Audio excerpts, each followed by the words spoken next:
throat split. I had to choose. Saw beneath the surface, we the real Jews. I took control, turn off all the quotes. I'm dying back to back, I see it on the news.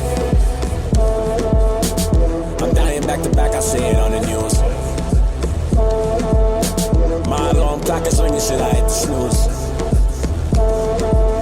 I thought reality was real, I'm really confused.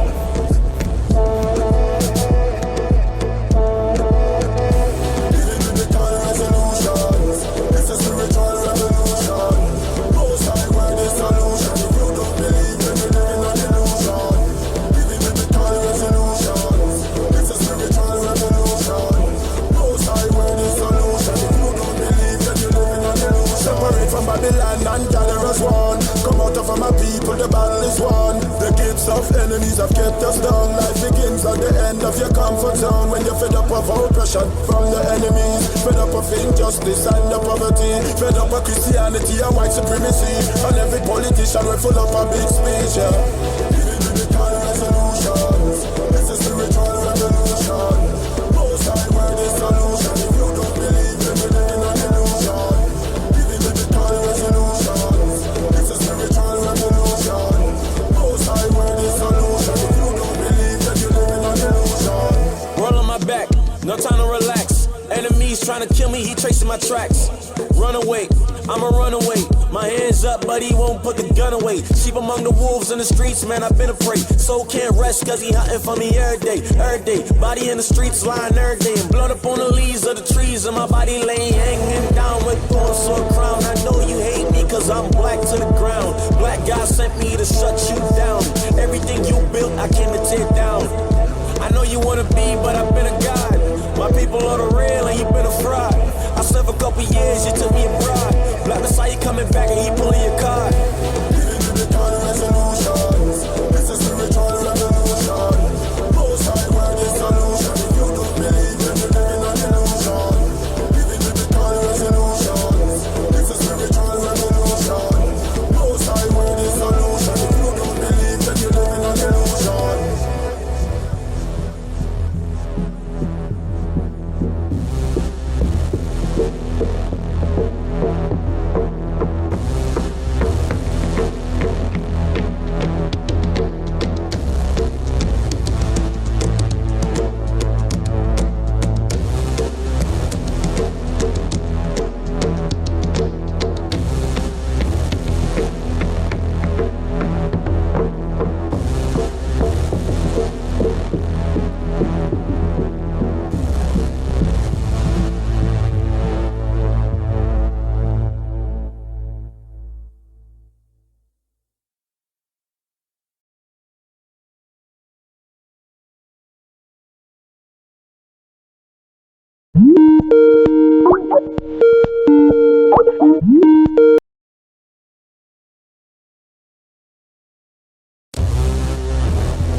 satisfy me. Ride or die, yes, she stay by me. Me not fi deal with the white nor the Chinese.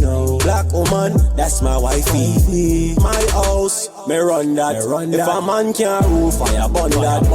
If he submit, me no take that. But me know say some man no get that. Them still no get. She stay with me, and she know don't play with me. Don't grow old in her age with me, and spend all her days with me. Cause I make it plain to see my love I don't make believe. And she says she'll never leave. If faithful she'll always be. Tell them baby girl, under submission to you. Tell me what you want me to do. You're like a dream come true. Lifestyle one husband. He's my Lord, he's my Lord.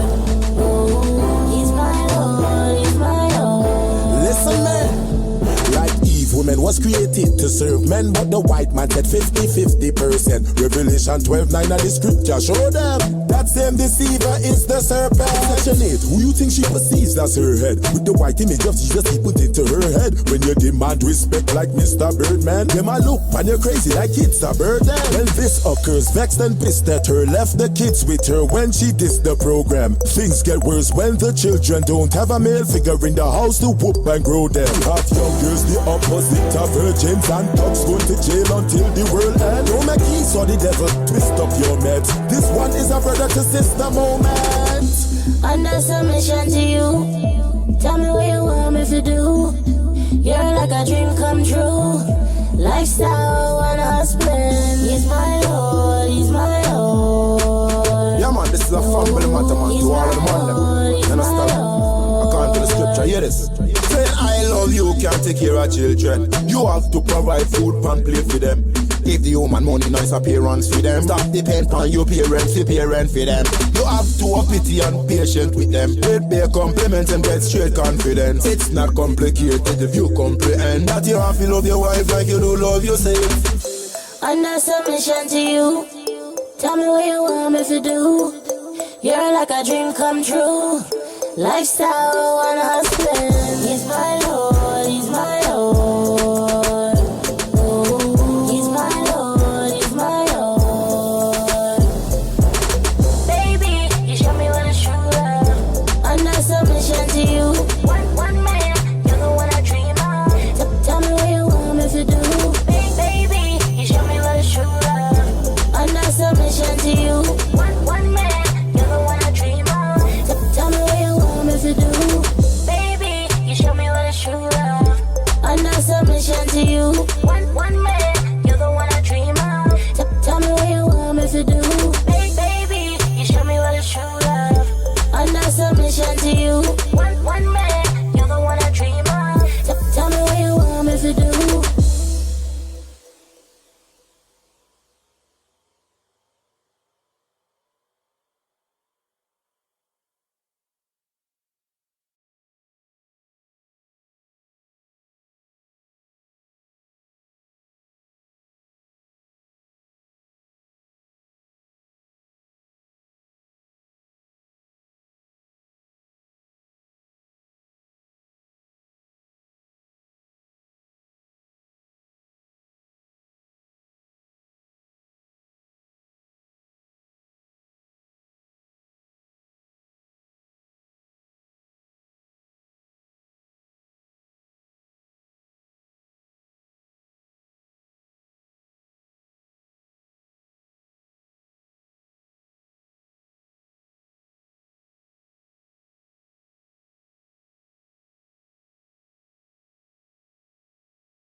See me, Shano.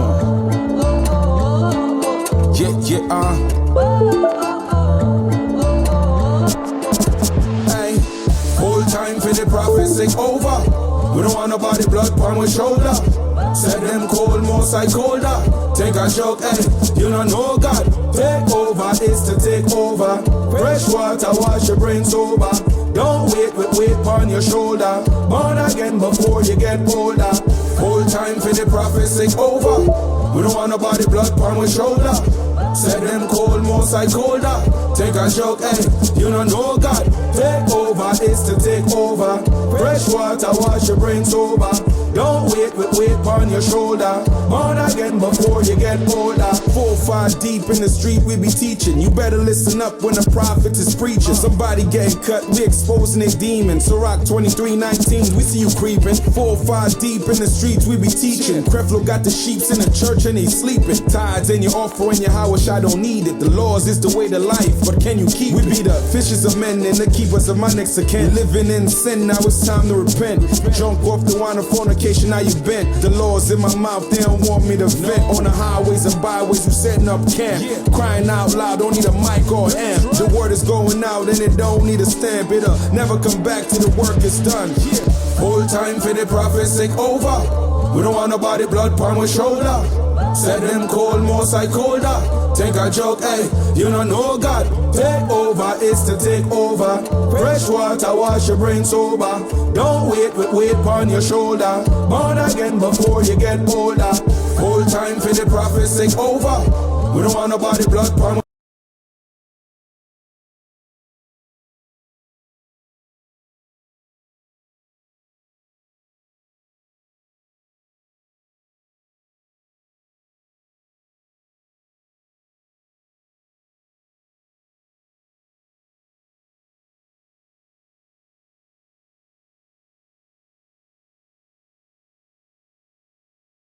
One, time's up. Over before it started, your glory is not departed. You think you're smart but retarded, but end of the day regardless, I'm the one to get awarded while you stupid ass departing.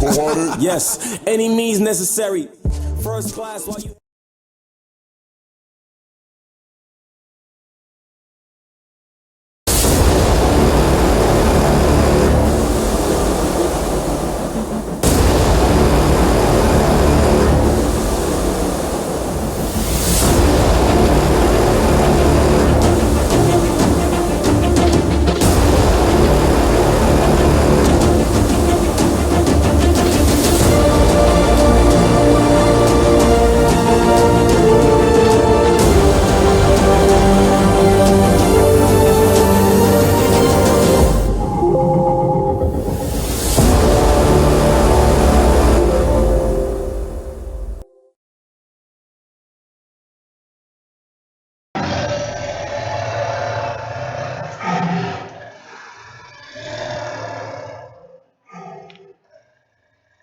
Shalom.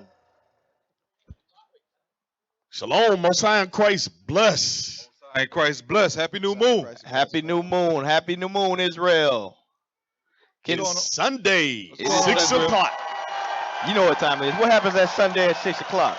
The Lion's Den radio show. Brother did the ground. The Lion's Den radio. Show. Hey, let's do a quick sound check. Can you see and hear us clearly? Can you see and hear us clearly? Somebody sharing the link here. And make sure you share the link. We got a Y. Okay. right. Happy new moon. Yeah, they can see and hear us clearly. Happy new moon, Okay, Israel. all praises. Hey, also remember, Israel, at the bottom of the screen, you will see rolling. The phone number for the Lion's Den radio show, 407-545-4624. 407-545-4624. You gonna take us in? All right. Shalom, Israel. Real quick, what's today's topic? I know Today, you about to get into it, but I'm about to establish a point. okay. Today's topic is: Are we there yet? Are we there yet? What does that mean, officer? Well, I was gonna get to it, but the topic of "Are we there yet?" is: Are we waking up? Okay, you can get into it, but let me say this. All right. Are we waking up? So that little number that officer just explained that's rolling by the screen, call about that topic, are we there yet? He's going to explain what we're going into. I know we have a lot of brothers and sisters that have not waken up to the fact that today is the new moon. They already done kept Passover. It is what it is. The Lord will reveal everything face to face in that day. If you don't understand now, you'll understand later. Today we ain't arguing about the new moon. We ain't arguing about time, nor dates, nor name. Yeshua, Ahia, Yahweh Shai. We're talking about the destruction of our people being killed. I just want to make sure that's understood. Go ahead, officer. All praises. All praises. I'm Officer C. Officer Kimuel. Servant of the Lord. Officer Nathaya. I don't even know what to say after that. All right, brother servant of the Lord with an afro. Afro servant of the Lord. Kabosh. All right, so today's topic, as Captain just brought out, today we are discussing, are we there yet? All right, and what we are going to terrible thing to waste. What we're going to go into is the cycles of our people.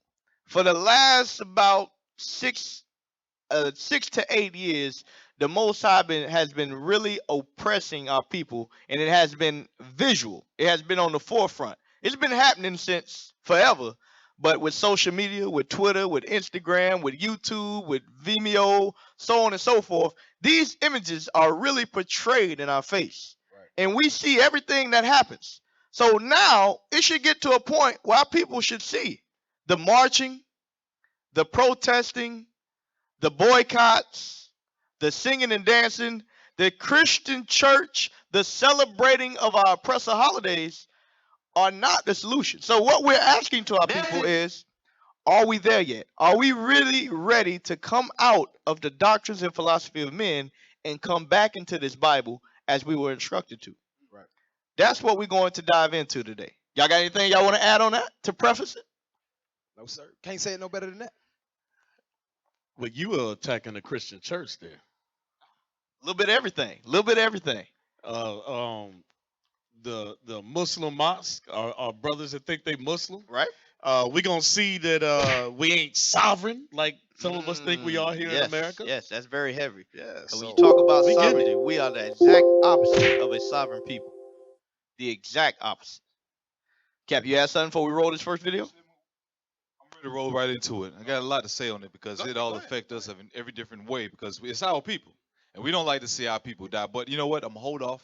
We're going to play it, and then I'll go into what I had a little later. All right, so where we going to start, so y'all understand the topic, is, you know what, roll it. We'll talk about it afterwards. Because keep in mind when you're watching this, the name of the video, the name of the class is Are We There Yet? The name of the show, Are We There Yet? Not done yet, there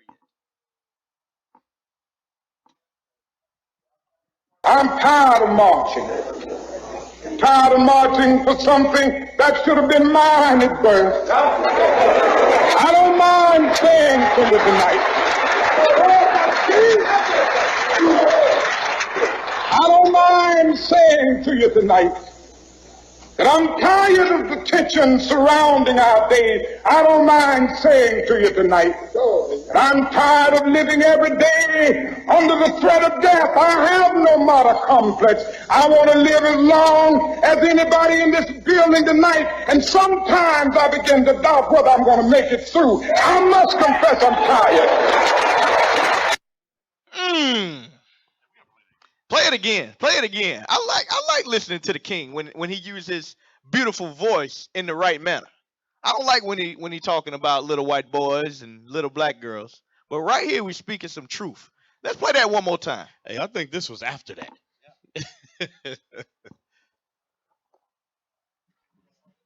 I'm tired of marching. Tired of marching for something that should have been mine at birth. Okay, stop right there. Wait a minute. I want to start there. He said, I'm tired of marching for something that should have been mine at birth. He has some understanding. He has some understanding. We are the Israelites. You so-called blacks, Hispanics, and Native Americans. We are the Most High God's chosen people.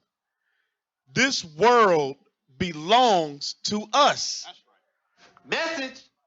We got to start there because a lot of times our people, because of Christianity or these other false religions, because we don't follow a religion. We follow the commandments that was given to us.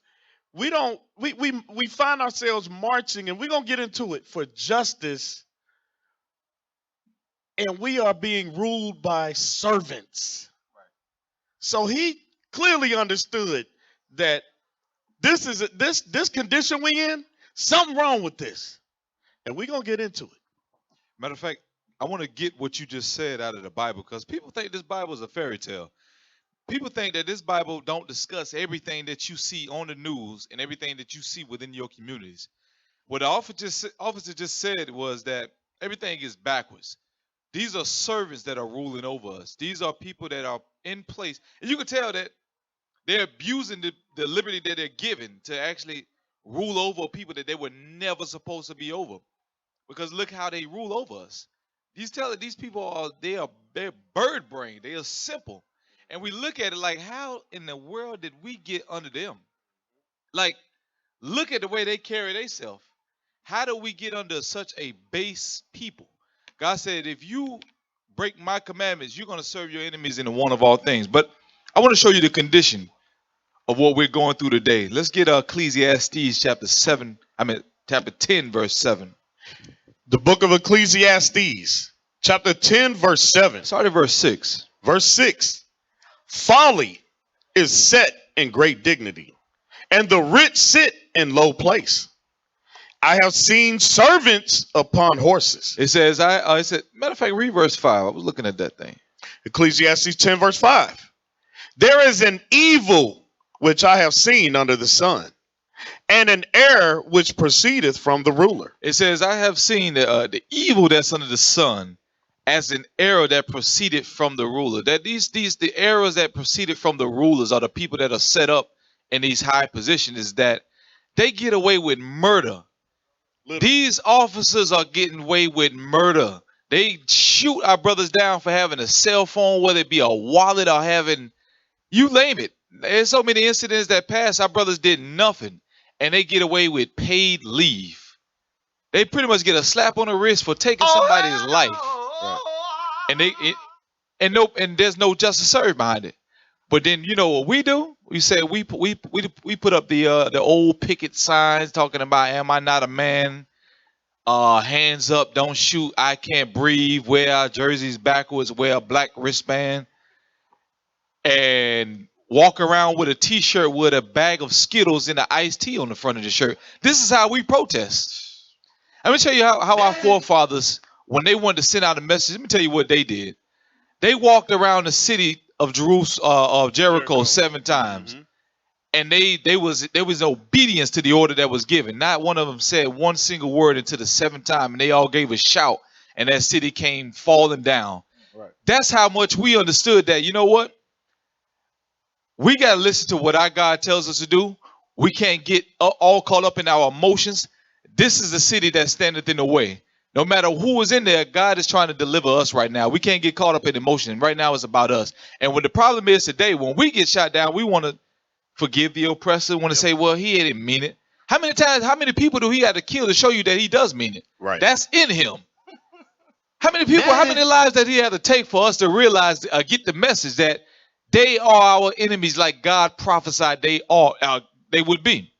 He said, you're going to be sold unto the enemies, and you're going to find no ease among them. No ease among them. It says, an evil that proceeded from the error, and folly is set in great dignity. We esteem this man. We even accept the fact that he put himself as God. And then when we show our people that Christ is black, we say, it don't matter. How long had that image been in our Christian church? For us to say now it doesn't matter. We should have said it didn't matter when they put that image up and said, Pastor, get this up out of here. Right. It don't matter. Let's just read the Bible for what it is. But now when we present the truth, it's perceived as evil. Folly is set in great dignity, and the rich sit in low place. We're speaking in a spiritual sense because we're the rich. We're rich because unto us belong the kingdom of heaven. We're rich because unto us, this knowledge, everything about God, who he is, his essence belong to us. We sit in the low places. We're in the ghettos. Lastly, I have seen servants upon horses, the servants of these other nations. The Lord says that these nations, All the nations that came out of Adam, they are nothing but be like unto spittle. They're your servants. They're up under you. God said you are Israelites. That means a prince having power with God. That means you are over the entire earth. This is your earth. Everything that was created for you, even these nations. They're servants. Right now they're on horses. So they're looking at you from off top of the horse while you walking upon the ground. It says, I've seen servants upon horses and princes walking as servants upon the earth. You're the princes. You're walking as servants upon this earth.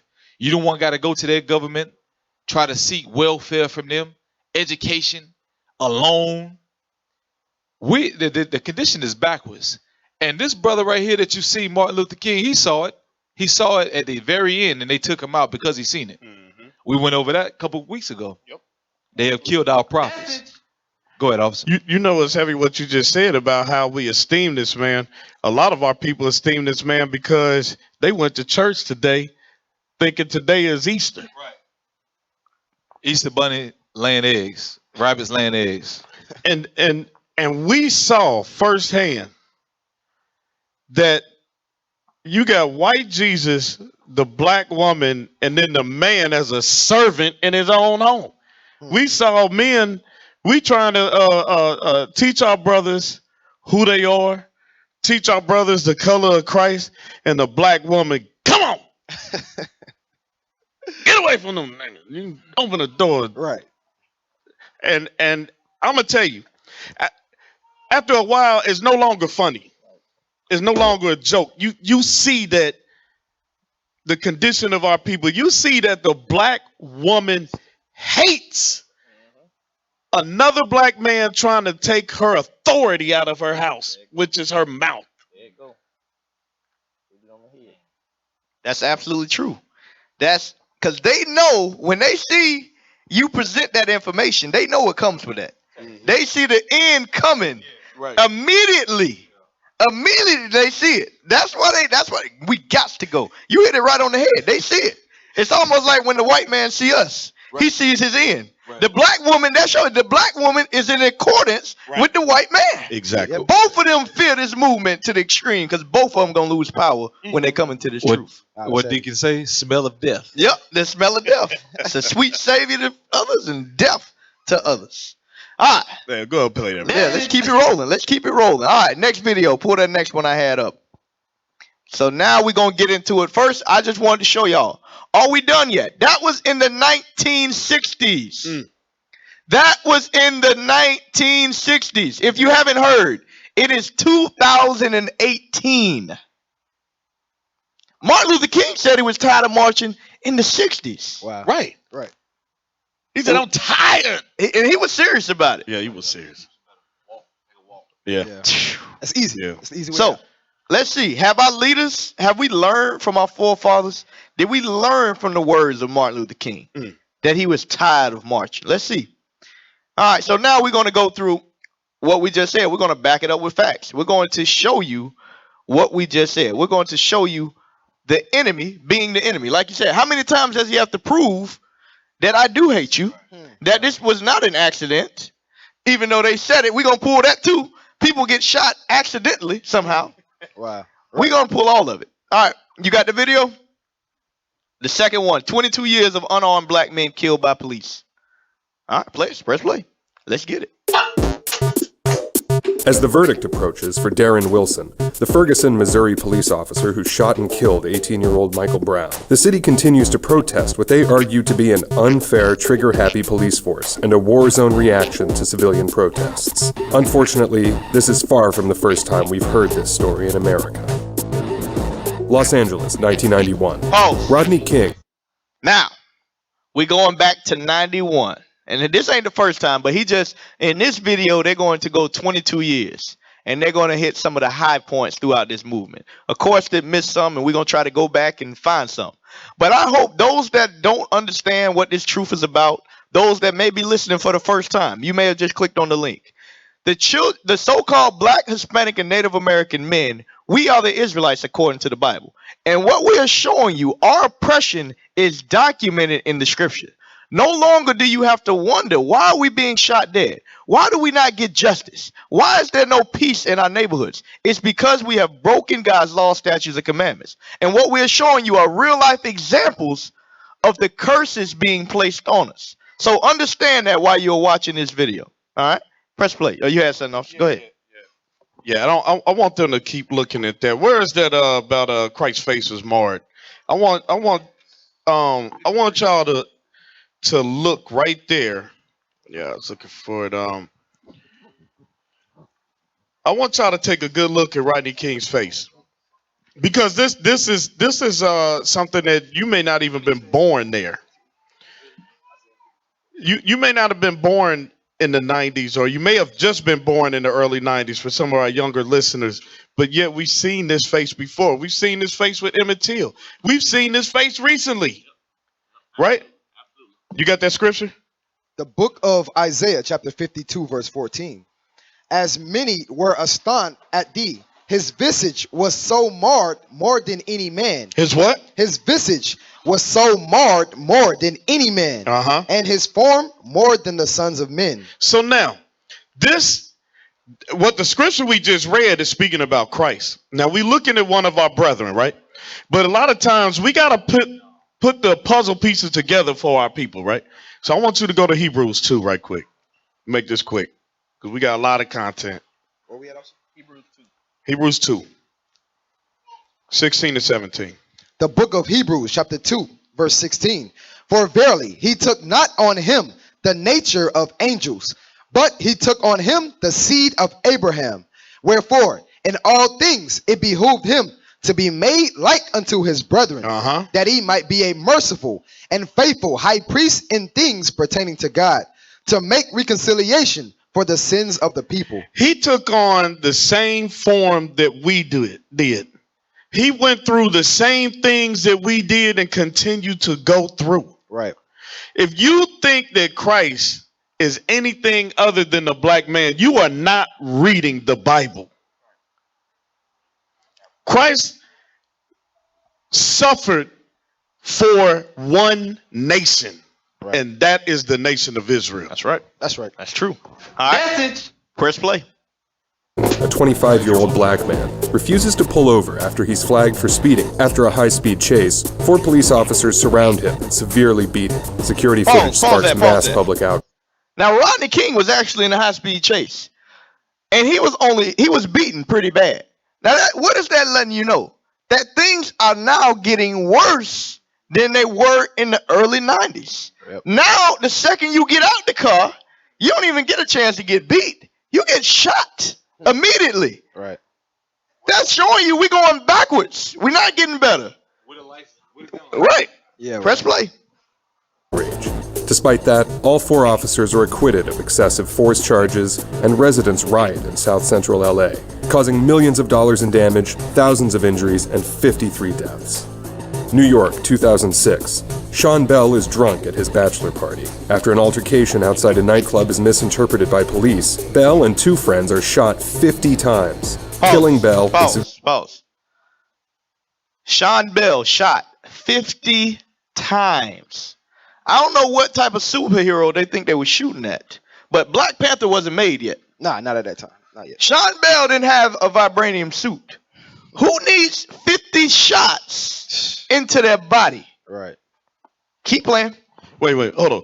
Was the NRA talking about gun control when that happened? No, they didn't say nothing about gun control. Okay, all right, go ahead. They didn't say nothing about gun control then. Right. It ain't until the white school gets shot up, or till then we need gun control. Or till the homosexual club gets shot up. Right. Then we need gun control. Or the Garth Brooks concert gets shot up. Then we need gun control. Then we need gun control. Right. That's when we need it. But as long as the homosexuals are safe, as long as the country concerts are safe, as long as the private academies are safe, let me give you that. more guns are better. All right, press play. Severely injuring the others. Mass protests follow, and despite outcry, all officers tried for the shooting are acquitted.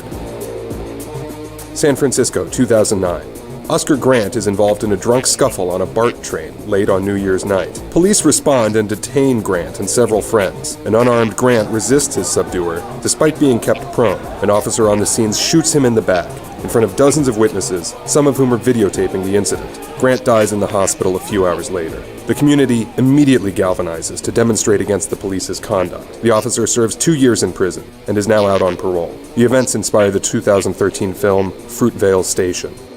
Sanford, Florida, 2012. 17-year-old Trayvon Martin is walking home from a convenience store. Neighborhood watch coordinator George Zimmerman believes Martin looks suspicious. After he calls the police, Zimmerman approaches Martin. The two struggle, and Zimmerman fatally shoots and kills the unarmed teenager. Protests spread across the country, with figures like Al Sharpton and President Obama lending their voices in disdain for Florida's Stand Your Ground laws, which to this date have not been changed. I just ask people to consider, if Trayvon Martin was of age and armed, could he have stood his ground on that sidewalk? Ferguson, Missouri, 2014. Michael Brown and a friend are walking in the middle of the street. Officer Darren Wilson orders Brown and his friend off the street. A struggle ensues through the officer's truck's window, and a gunshot sends Brown running. Wilson pursues and shoots Brown 6 times. Protests, both violent and peaceful, erupt in Ferguson. Eventually, police deploy in military fashion, using non-lethal beanbag rounds to control protests and injuring several children in the process. Federal and state governments decide to take a second look at the over-militarization of police. Brown's death and the resulting chaos in Ferguson are milestones in the momentum these cases have gained. Outcry is louder on both sides, and while the government pledges to consider reform to police policy and state law, it seems like these stories have become depressingly predictable. If a white male teen was involved in the same kind of scenario, that from top to bottom, both the outcome and the aftermath might have been different. How many more times can the country withstand a tragic shooting, a muddy trial, and the resulting chaos?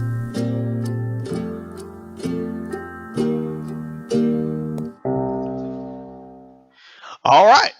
So, 22 years of unarmed black man killed by police. So our question to our brothers and sisters that don't believe that this truth, that this Bible and what we teach, the Israelites teach, when we tell you that the so-called red man, who you ignorantly call the European Caucasian, when we tell you that he is the devil, please present your argument based upon what we just saw. And don't say, oh, not all of them are bad. Well, this has been going on for over 400 years now since we've been over here. This doesn't mark Emmett. We didn't have Emmett Till in there.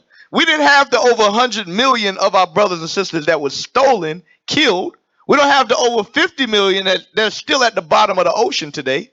Right. So our question to you is, are we there yet?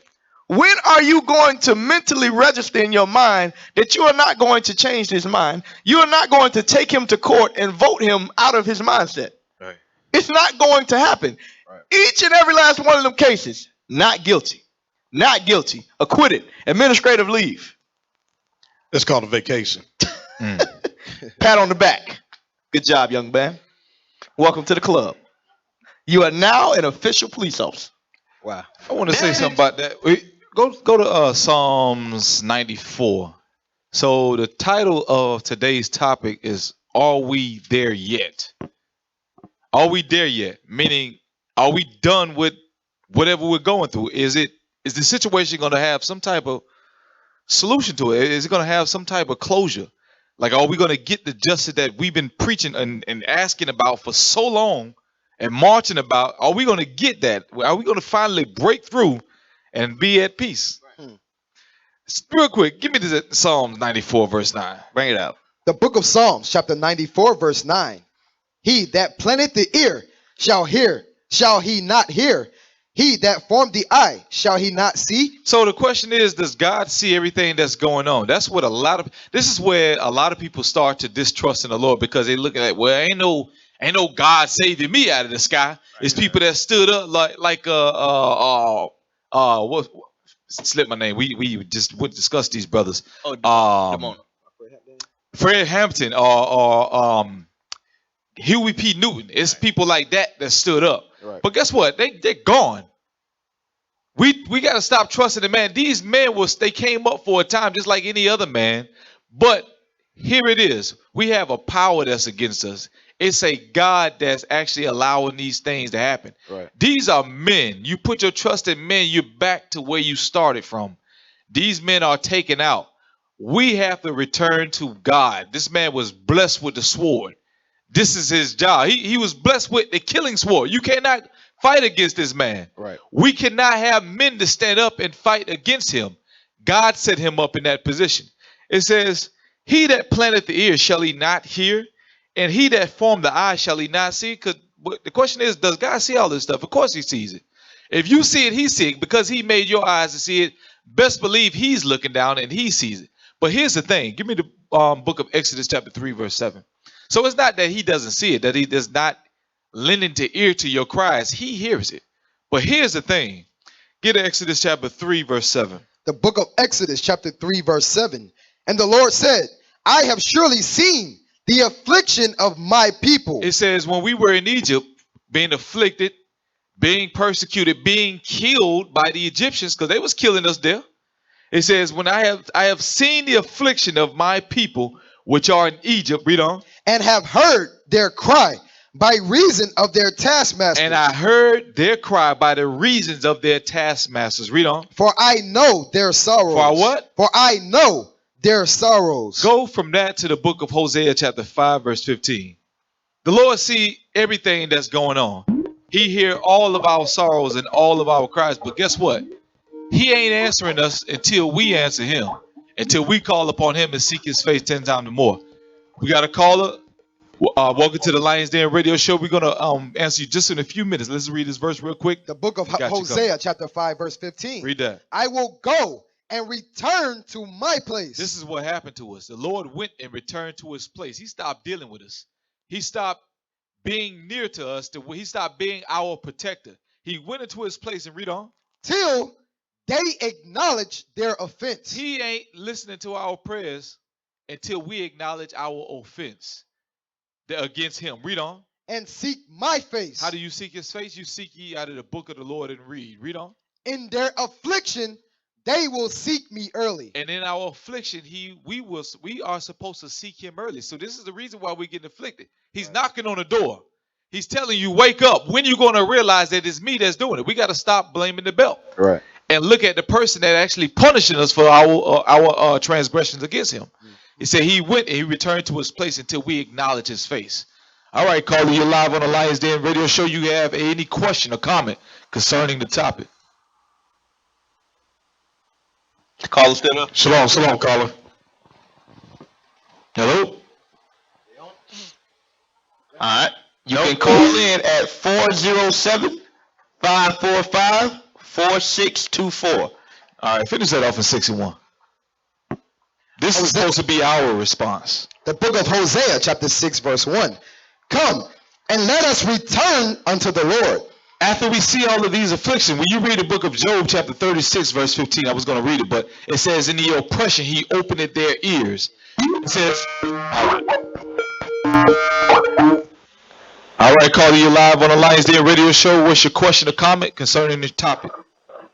Yeah, this is Brother Dwayne. I'm calling from Germany. Hey, shalom, brother. Shalom. I was posted something about Easter on Facebook yesterday, and a pastor called me. He says he knows all of this about all these holidays and everything that we celebrate, but he can't get it to his congregation. They don't want to hear him. All right, where is this church address? We'll get it to him. Okay, he lives in South Carolina. In South Carolina? Yeah, right around Florence area. They need y'all down there too. You got a contact number for him? Well, no. At the moment, I can't get to him. You know, it was just a phone call. I live in Germany. It's hard to get in contact with a lot of folks. All right. Do you have any information on the church where we can find it located? We got brothers in South Carolina. Well, yeah, okay. I'll try to get in contact with them, send it to him, because he says his congregation don't want to hear nothing about what he's trying to bring across as far as the truth. Well, that's his church. If they ain't listening to me, it's time for everybody to get up out of there. That's right. So, are we there yet? We ain't there yet. That's the way it is. All praise. Well said, brother. Well said. We appreciate you calling in. We pray you continue to listen and support the Lion's Den radio Thank show. you, brother. Oh yeah. Shalom, brothers. All right, shalom. Read that again, 6 and 1. Hosea 6 verse 1. Come and let us return unto the Lord, for he hath torn. For he have torn us up. Read on. And he will heal us. And guess what? He will heal us. So we got to stop seeking help from them because they actually afflicting us. All right. Read on. He hath smitten, Uh-huh. and he will bind us up. So we have help on high. That's what it say, right? Look for help on high, right? Mm-hmm. We got to seek the Lord's face and stop putting our trust in man because the man fails us. That's what happens. He said, "Cursed be he that put his trust in man." We got to return back to the Lord. Go ahead, officer. I just want to make a quick point where it says, "And come and let us return unto the Lord, for He hath torn us." Right. That's how we speak. Like you got children, and they keep disobeying you, and you get to the point, boy, I'm about to tear that butt up. Right. Absolutely right. Absolutely. That's what we going through now. Yeah. Hey, put up that image I just sent. The last image at the bottom. Pull that up real quick, cause Cap brought something out, and he mentioned the mindset of our people. We like to blame God and make mockery of God when these things happen, and that's a childish thing to do. Instead of acknowledging what we done, pull that up. This is the mindset of most of our brothers and sisters. Yep. It has a picture of a man asleep. Squidward, I think his name is. And it says, God during slavery. It says, pray a little louder, I'll send someone. This is the mind. Most of our people, like you just brought out that scripture, they think God didn't know what was going on. They always say, where was God? Where was God? He was there. And he's going to continue to be there. But what the question you should be asking is, where was I? What was I doing that made God put this punishment upon me? I mean, I can only imagine, you read scriptures like, touch not the apple of my eye. Right, exactly. Like he heard the affliction of us when we were in the Egyptian kingdom, right? I can only imagine him sitting on his throne, him being angry with the wicked for what they did. He's like, nah, I can't do it. I got to wait on them. Yep. And they're like, I can't do it. I can't do it. Yep. They have to learn. Yep, exactly. He's just sitting up there, like, real quick, get Deuteronomy 8, verse 5. He said, they got to learn. Because if I go down there, they will not learn from their mistakes. They got to be punished. Right. No matter how bad I want to say them, they have to learn. Right. They got to suffer some more. Yep. Because look at how long we've been in this condition. We turned our back on him when we were in Egyptian. After we came out of Egypt, we turned our back on him. Soon as we got out of Babylonian captivity, we turned our back on them. The Assyrian kingdom, we turned our back on them. The Roman and the Greek Empire, we turned our back on them. When we was conquered by the Spaniards, by France, British, we turned our back on them. He said, you know what? I'm not saving them. Right. They are a homeborn slave. You know what? Their mentality is that they want to continue service. Yep. They really have to seek my face 10 times more. I'm not doing nothing for them until they turn my back. Though it hurt my heart to see them in that condition. You know how the father said, I'm going to beat you. This is going to hurt me more than it's going to hurt you. Right. Read that real quick. Absolutely The right. book of Deuteronomy, chapter 8, verse 5. Thou shalt also consider in thine heart that as a man chasteneth his son, so the Lord thy God chasteneth thee. It says, as a man chasteneth his son, so the Lord thy God chasteneth you. The reason why a man chasteneth his son, because you embarrass me. You supposed to represent me. Only reason why I'm doing this because I expect better out of you. You represent me. Because when I'm gone, you hold my name. So I got to put you in this punishment so you can know the end result that, look, you're me once I'm gone. And your son is you once you're gone. Your legacy must continue. That's why Christ killed him. He carried himself in such a manner because he represented his father. He knew he couldn't just act belligerent because of what the Romans were doing. He suffered patiently because he represented his father. We got to understand that he's putting us through this because we represent him. Right. This is why he had to remove our name from us. He said, I ain't finna let you carry on with your foolishness representing Israel. That's heavy you say that. No, you an African American. Because now we got brothers changing their names, but mentally they still in a nigga mindset. Yeah. And now we got incidents where brothers, legally are having issues, and it just don't look right seeing Israel pop up. Yeah, right. And they're in the midst of nonsense. The Lord's gonna keep us here until we acknowledge His face. Hey, I got to back up what you just said, Captain, because that image, officer, that you just pulled, and a lot of our people will be, it's sarcasm. Right. I want you to get Exodus 6 and 5. Why do we feel this way? Why is it? I ain't listening to that Bible because I even was going through and I saw on Facebook, a brother. We think when we get tattered up and all of that makes us look tough. We got that even from Esau, because that's what Esau do to make himself look scary. Try to scare you by his look. You know what I'm saying? And I ain't reading no Bible. Forget that Bible. The expletive. Give me that Exodus 6 and 5. The book of Exodus, chapter 6, verse 5. And I have also heard the groaning of the children of Israel, whom the Egyptians keep in bondage. And I have remembered my covenant. And right now we are under who? We are under spiritual Egypt. We are under the Edomites. Okay, the so-called white man of spiritual Egypt. Read on. Wherefore, say unto the children of Israel, I am the Lord, and I will bring you out from under the burdens of the Egyptians. I will rid you out of their bondage, and I will redeem you with a stretched out arm and with great judgments. And we teach our people that same thing today. Same thing Moses was teaching. Jump down to verse 8. Verse 8. And I will bring you in unto the land concerning the which I did swear to give to Abraham, to Isaac, and to Jacob, and I will give it you for an heritage. I am the Lord. And today, that land is being occupied by our enemies, the same ones oppressing us now. Read on. This is why our brothers and sisters sometimes mock the Bible, and they don't believe the words that are coming out of it. Read on. Verse 9. And Moses spake so unto the children of Israel, but they hearkened not unto Moses for anguish of spirit and for cruel bondage. We have been getting towed up for over 400 years over here, and our brothers and sisters, and where's Jesus? Where's Christ coming? And just like the image that you posted, cruel bondage. But as you said, Captain, we don't consider the fact that we are the reason that we are suffering these things. Right. And that's showing you again that we are in a childish mindset. Until we grow up and be the men and women that we want, it's going to keep us in this condition. Hey, answer that call.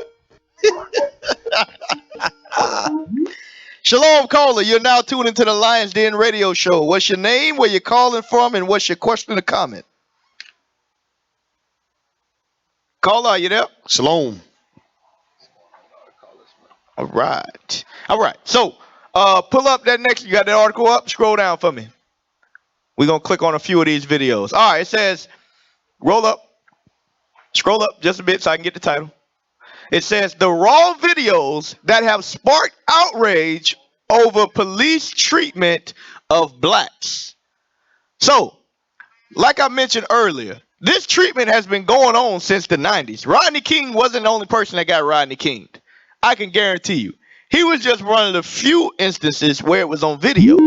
But we now live in a world where everything that happens is under a microscope. Okay.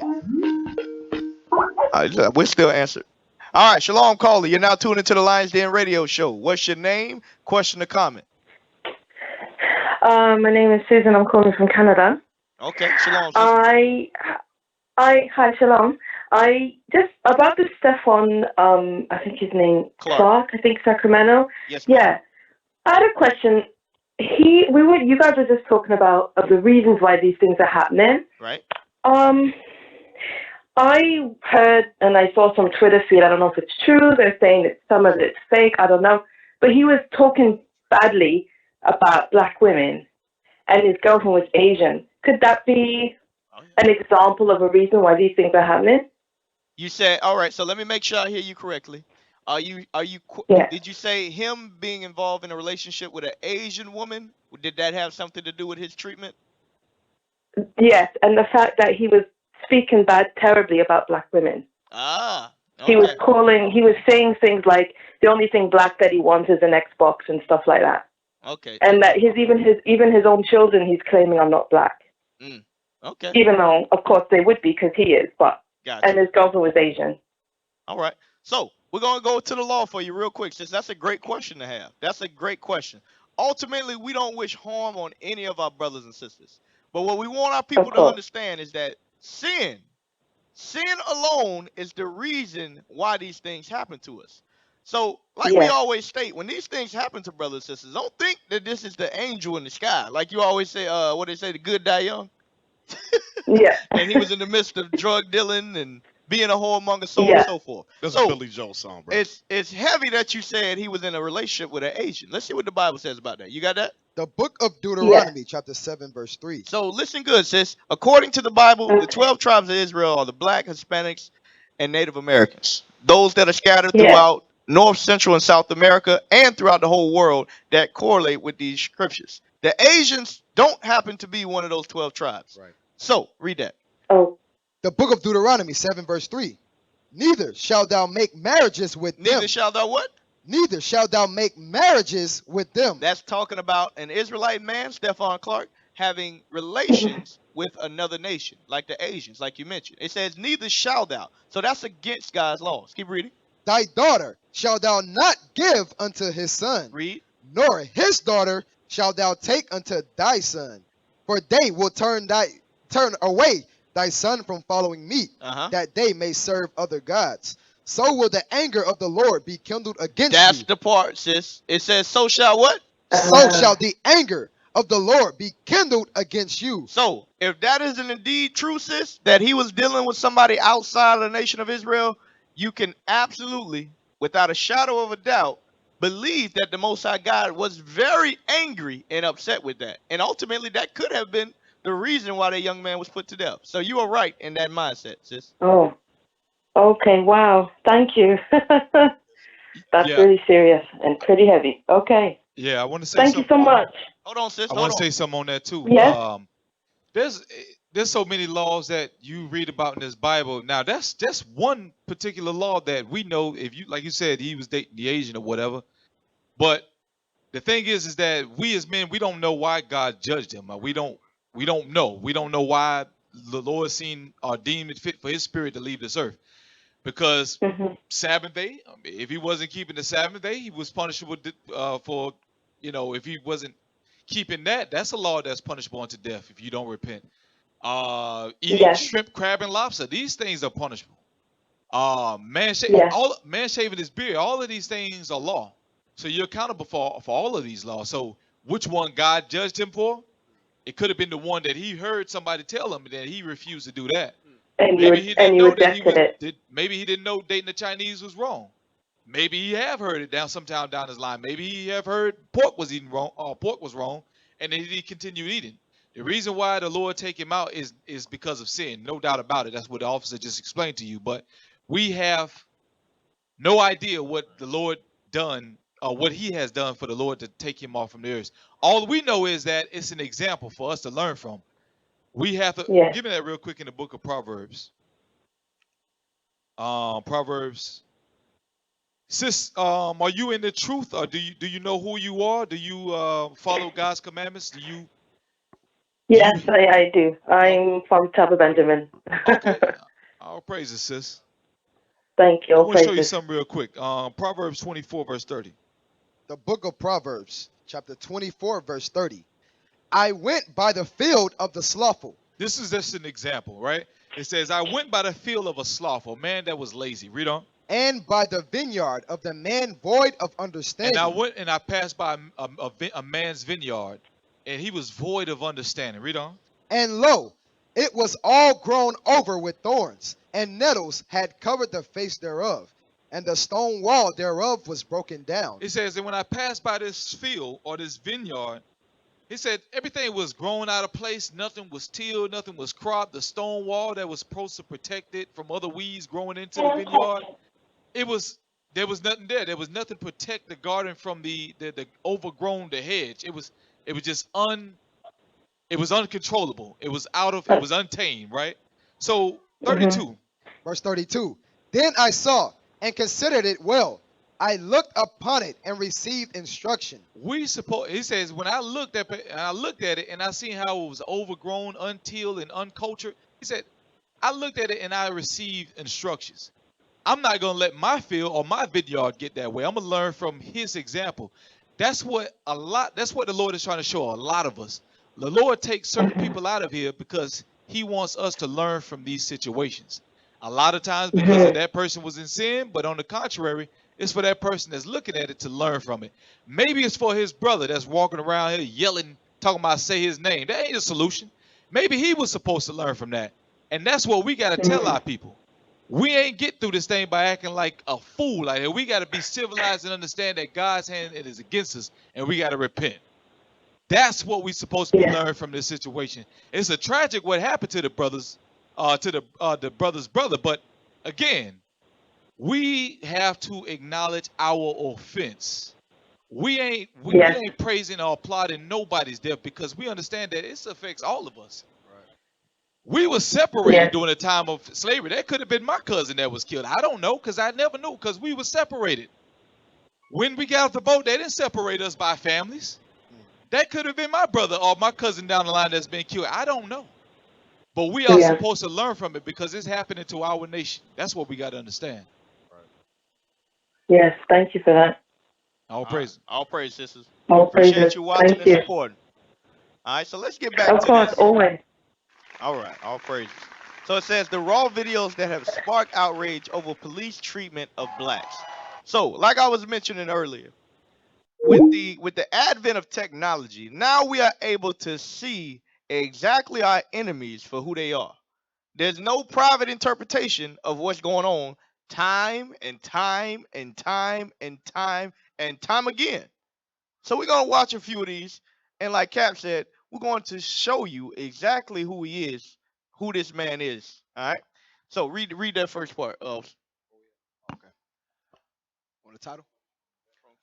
From footage showing the death of Eric Garner in 2014 to a recently released clip that captured a man being beaten by two white police officers.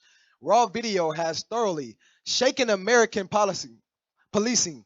Grainy images of questionable police behavior spread through social media have led to nationwide protests, federal investigations, and changes in policy and attitudes on race.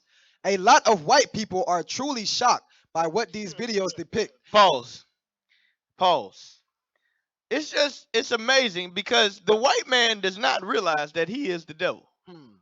He has not figured it out because he has been masquerading as the savior of our people. He says there's no way Jesus Christ could be doing this. Right. I am Jesus. I am grace. I am the light and the truth. Why would I kill a peasant? Keep reading. I know very few African Americans who are surprised, said Paul D. Butler, a law professor at Georgetown University and a former prosecutor.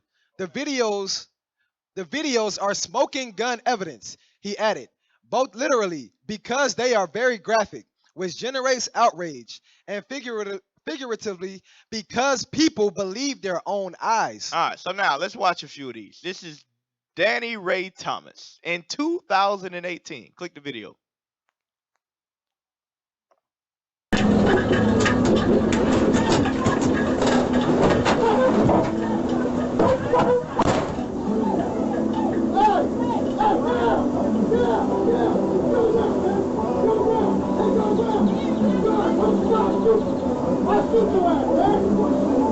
Get out, man!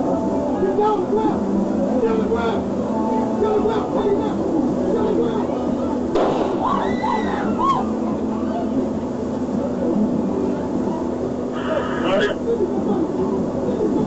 Alright, you can't see him to the left. He just got shot. Alright, go to the next. Alright, Stephon Clark.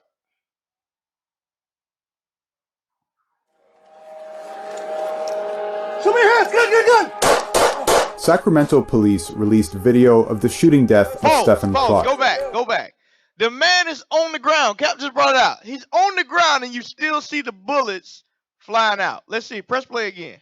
So if you look close into it, look at the different sparks. But where you see, okay, the figure right between the house, that's Stefan Clark. The officers on the bottom right. Okay, use a cursor to show it. Can you do that?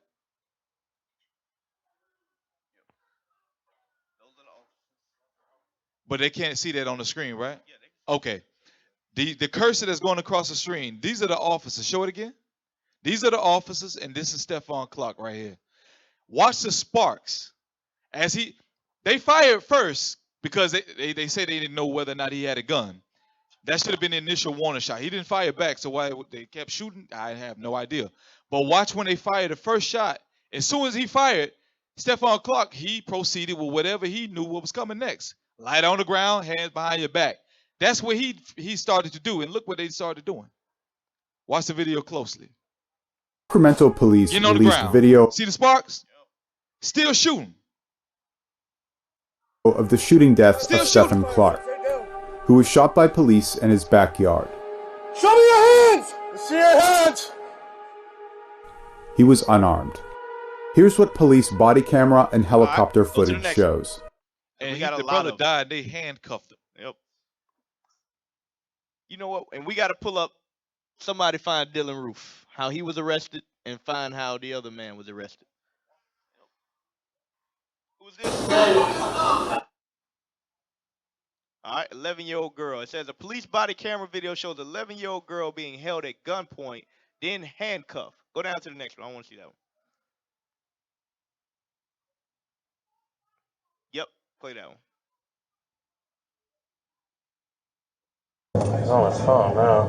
I don't know. I'm not certain about the parking lot now because I just saw the other guy. But the jaywalking, he just did it again.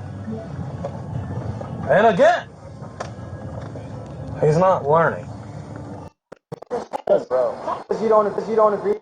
I was already going through that before y'all even came. Doesn't matter when you went through, he asked you nicely to stop. All I'm trying to do is go home, man. I'm tired. I just got off of work. I got 2 options. I can either arrest you or write you a ticket.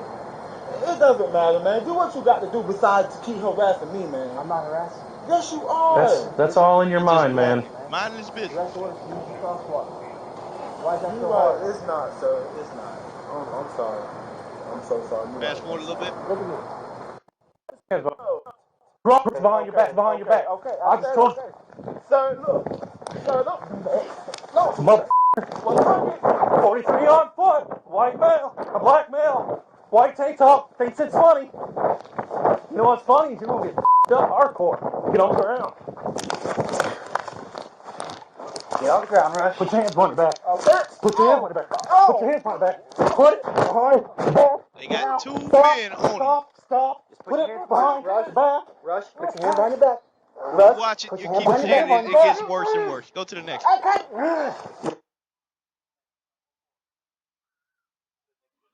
one. Next video. Hold on, let me read it. It says the police dash cam shows Richard Hubbard being beaten during a traffic stop in Cleveland suburb. Ohio Officer Michael Amiot can be seen repeatedly punching Mr. Hubbard, who is black, and hitting his head on the pavement. Let me see how long this one is. You gotta press play first. Now, go to the next one. Let me read it. Cell phone video shows Demetrius B. Hollins, 22, being kicked in the head and punched in the face by 2 police officers during a traffic stop. I remember this one. Scroll down. I don't want to watch it, though. Okay, you got the Dylan Roof treatment. All right, keep going down. All of these different instances, I'm going to keep reading them. It says DeJuan Hall was chased and apprehended by a police officer who was seen punching Mr. Hall and striking him with an object. A bystander, people being heard, yelling, police brutality. The Vallejo police officer then shouts back, shut up, get back, and brandishes his gun. Scroll down. Yep, there you go, beating him down. All right. Cell phone, yeah, this is the one I want. Good, show this one.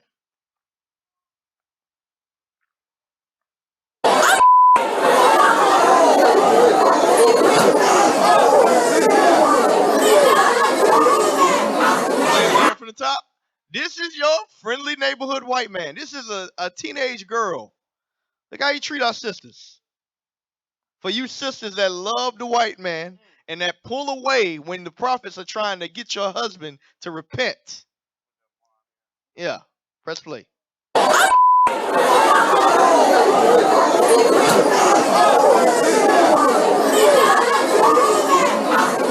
Go to the next one.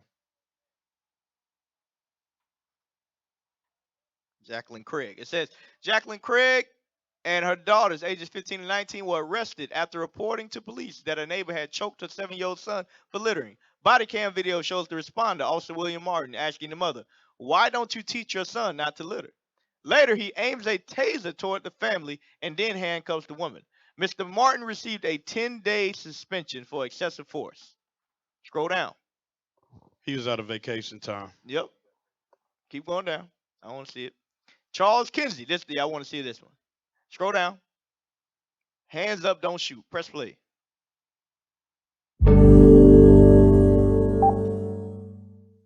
I'm like, I still got my hands in the air. I said, no, I just got shot. So I'm like, sir, why did you shoot me? And his words to me, he said, I don't know.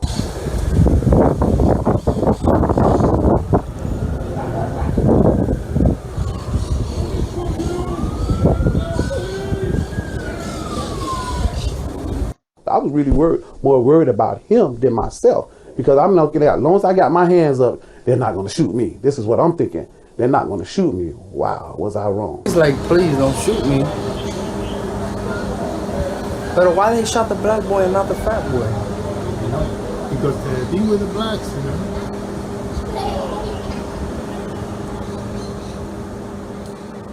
I don't know who's guilty. Every time I close my eyes, you know, it's just like I'm just seeing flashbacks. Go to the next one. Go ahead, Officer. I just want to say something right quick. You know what that's like? That's like when Esau's sitting up in the tree hunting, and he wait till the deer get to the edge of the creek. He got his head down and he just drinking. You know, the deer's looking for a different predator. They ain't know the devil was sitting right there in the tree stand, and that's how they just shot this brother. Same thing. Keep scrolling down. Was that the last one? All right, Cornell Snell was fatally shot by police in a strip mall parking lot. Surveillance video shows Mr. Snell running to the parking lot while tucking what appeared to be a handgun into his pants. The video was released after 2 days of protests over the shooting. Keep scrolling down. Keep scrolling. Keep scrolling. Keith Lamont Scott. All right, press play on this one. I remember this one.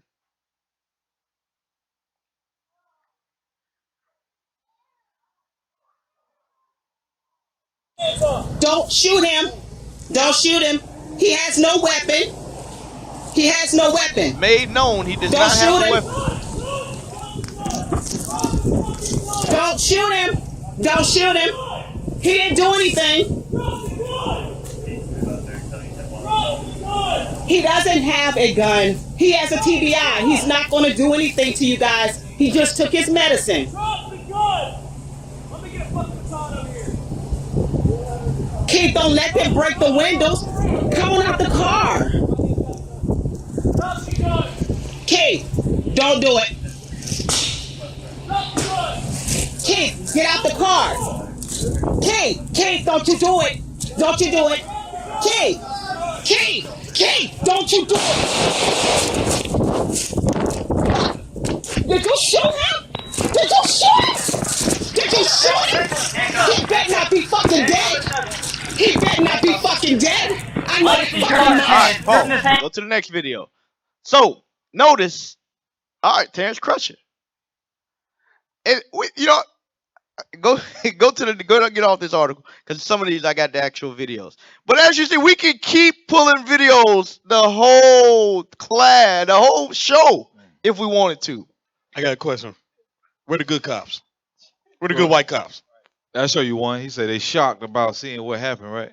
Go to that video I just put on Telegram. Yeah. He said they shocked. He said it's shocked, right? Put that statement up again.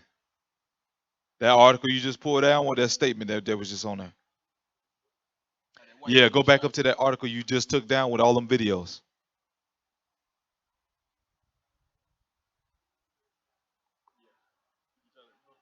Hold on 1 second. Go up, go down, so we can read it. Well, you just read that, officer. Go up to the top. Yeah, a lot of white people were shocked. Okay, right. All right, so it says, a lot of white people are truly shocked by what these videos depict. I know very few African Americans are surprised. Let's find out. Let me show you. Show you one real quick. Show you one. See if they're real shocked. Hey, one speak for them all. I don't need a bunch of them telling me that they hate us. Right. One speak for them all. When Donald Trump got into became president, he speak for all Esau. Whether you like it or not, Esau. He spoke for all of them. Here's a cop. He's on duty. He just pulled over a so-called white woman, Caucasian, Edomite. And this is his response to her. Check out, listen to what he said. Hey, call the person that was coming to get you. Tell them they don't need to come. All right? Yes. Okay? So go ahead and call them. I'm going to take you to jail, and I'm going to impound the car. Before that, No. I can't call them if you don't open the door. Why can't you? Because I will not put my... Use your phone. It's in your lap right there. I just don't want to put my hands down. I'm really sorry. You're just really wrong. No. I've just seen way too many videos of problems. But you're not black. Remember, we only kill black people. Yeah, we only kill black people, right? All the videos you've seen, have you seen any white people get killed? You have. I've seen an 18-year-old white boy get killed 23 seconds. Yeah.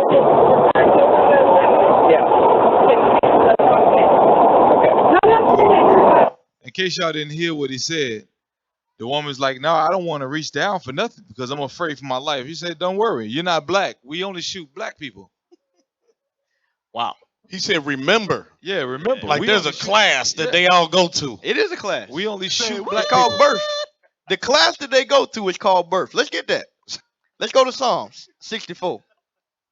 The class that Officer Kim Yell just brought, he said it's like they go to a class. They do. They are born. And that is when they get their lesson. 62. I want they are born. The nickel out of screens from the womb. 58. That's what I want. 58 and 3. Read that for me. The book of Psalms, chapter 58, verse 3. The wicked are estranged from the womb. The what? The wicked are estranged from the womb. So, that is the class that they never have to attend. You ever took a class that you just get an A for showing up? That's Esau has that class. Read. They go astray as soon as they be born. As soon as they born, they get that A on being evil. There you go. Read. Speaking lies. Doing what? Speaking lies. But that was truth what he just spoke. He spoke truth to his neighbor. He said, we only shoot black people. Right. Don't you remember? Message. Didn't you remember when they drawed you out your mother's womb? Read. Verse 4. Their poison is like the poison of a serpent. So, all right, pull that. Why Sean Bell mattered to the game. Nas and Papoose. So we mentioned earlier about Sean Bell a little bit, but we're going to show you at that time period, Sean Bell was one of the few murders that were publicized before Trayvon Martin. Because Trayvon Martin was really the biggest shooting that we had in current culture. And I believe, was Black Lives Matter started after Trayvon? Or did it start later at Eric Garner? Okay. But this led to, eventually down the road, getting to that movement. All right? Press play. For Complex News, I'm Pierce Simpson. No matter how much time has passed, the 2006 shooting death of Sean Bell by police in Queens, New York is one we won't soon forget. The story tugs at the public's heartstrings for multiple reasons. Not only was the 23-year-old father of two killed on his wedding day, but the 5 undercover officers involved fired a total of 50 rounds. One detective, Michael Oliver, actually reloaded his gun and let off 31 shots. Immediately following the shooting, hip-hop artists were quick to respond. Within a week, Papoose dropped the mixtape track 50 Shots, which sampled Sam Cooke's classic A Change's Gonna Come. and called out the injustices of the case head on. Oliver said his gun jam, he the main one. 12-year veteran and don't know how to use a gun. Think we dumb? If your clips was loaded to the top and your gun jam, how you fire 31 shots? Say you shot at the man cause you thought he was strapped, but you killed the man cause you thought he was shooting back. No weapons or drugs were ever found in Bell's car, which led many to label the officer's actions as excessive. In a 2006 statement to MTV News, Nas had this to say: "The cop who reloaded should go before the judge and plead guilty. If he was a man, he would be brave enough to face the charges as a man. The brutality bullshit played out with that slave shit. It has to end now. The cops need to be charged the way gangsters are charged." Although 3 of the 5 officers were indicted, they were all acquitted of any wrongdoing in April of 2008. Many felt the verdict was a major injustice, including the game, who released 911 as a joke just days after the news broke. Gee, I hate the motherfucking pigs cause the pigs hate me, and I should kill 51. I was listening to his words. He was very, very adamant. You gonna listen to his message now? It's a shame. He's walking hand in hand with the white man. He's trying to bring unity to the community. All this. So these rappers don't believe this stuff. They get hyped. They like little children. They get hyped. They get upset. And then Esau says, "Listen, let's go on tour. You can make you $2 million. You'll be fine. This all go away." So he really did. I don't even want to listen to what he had to say because he ain't even holding up to what he said. Go to the next video. So Sean Bell, 31 shots. 31 shots. Let me see. Was that the last video before we changed the kind of content? All right. So now we showed you what happens to our people. We showed you what happens to our people. Now we're going to show you the "are we done yet" part. Because after all of these shootings, we resort to the same actions of rebellion, the same thing every single time. We march, we protest, things get violent, we go to sleep, repeat cycle to the next shooting. So now we're going to show you what we continue to do after these shootings. Press play.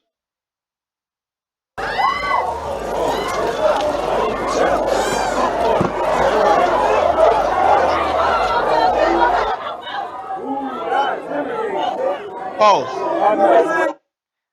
Now, this looks exactly, I'm going to show you later, this is the same exact face of what we went through during what? The civil rights movements. We are walking in a circle. We're going to show you images of when Martin Luther King went to Selma. It looked exactly like that. Now they just have on different clothes. We're doing the same exact. So our question to you once again is, are we there yet? When are we going to learn that this thing is not going to change? Doing the same things. Press play. Whoa! Cut that bullshit out. Got that girl for no reason. They ain't even got to hold her how they hold her. No, this is Baton Rouge.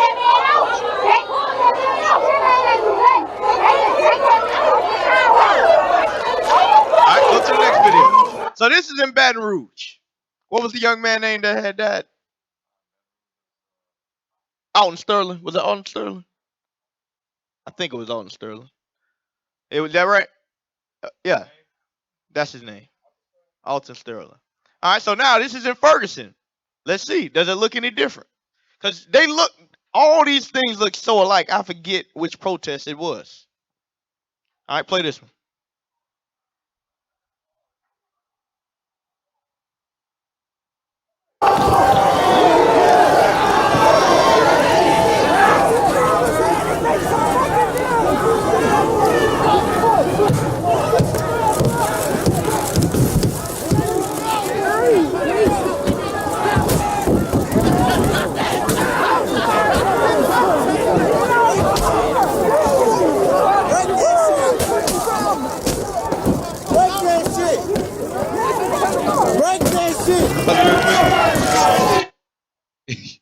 Here's the thing. Here's the thing. Like you said, are we there yet? We don't have no solution. No. Do we realize that come out of tax money? Right. Like you paying for that vehicle, right? Like when that cop's car is destroyed, he pays for the window through the tax money that comes out of your check. So yeah, you can destroy the vehicle. Esau let you do that. If they cared anything about that car, you think they won't spray everybody out there with mace? They'll get rid of you if they won't want you doing that to their car. You pay for that. The thing is that when we get mad, we tear up our own stuff. We go through our communities, burn down our stores, and we don't even have stores to supply. We burn down our stores. Where we gonna get our food from? We don't even think about that. Like, yeah, I'm mad as hell. You mad too? Get that gasoline. Let's go burn down the store. Yeah, that's a 7-Eleven down the street. Let's show how mad we are. Hey, throw a brick through that building. What kind of protest? What message are you sending? But that you are uncivilized, acting like animals, like they depict you as. Right. And then when they pull up on you on the gun, you wonder why they looking like, I don't know. Shoot. Why you shot me? I don't know. Look what you do to your neighborhoods. I don't want you coming at me. Right. Absolutely right. That's heavy, Cap. It is heavy. And the thing about it is, at least if you're gonna do that, have a black insurer. Have black insurance. You all your money is going right back to the oppressor. It's unbelievable. Press play.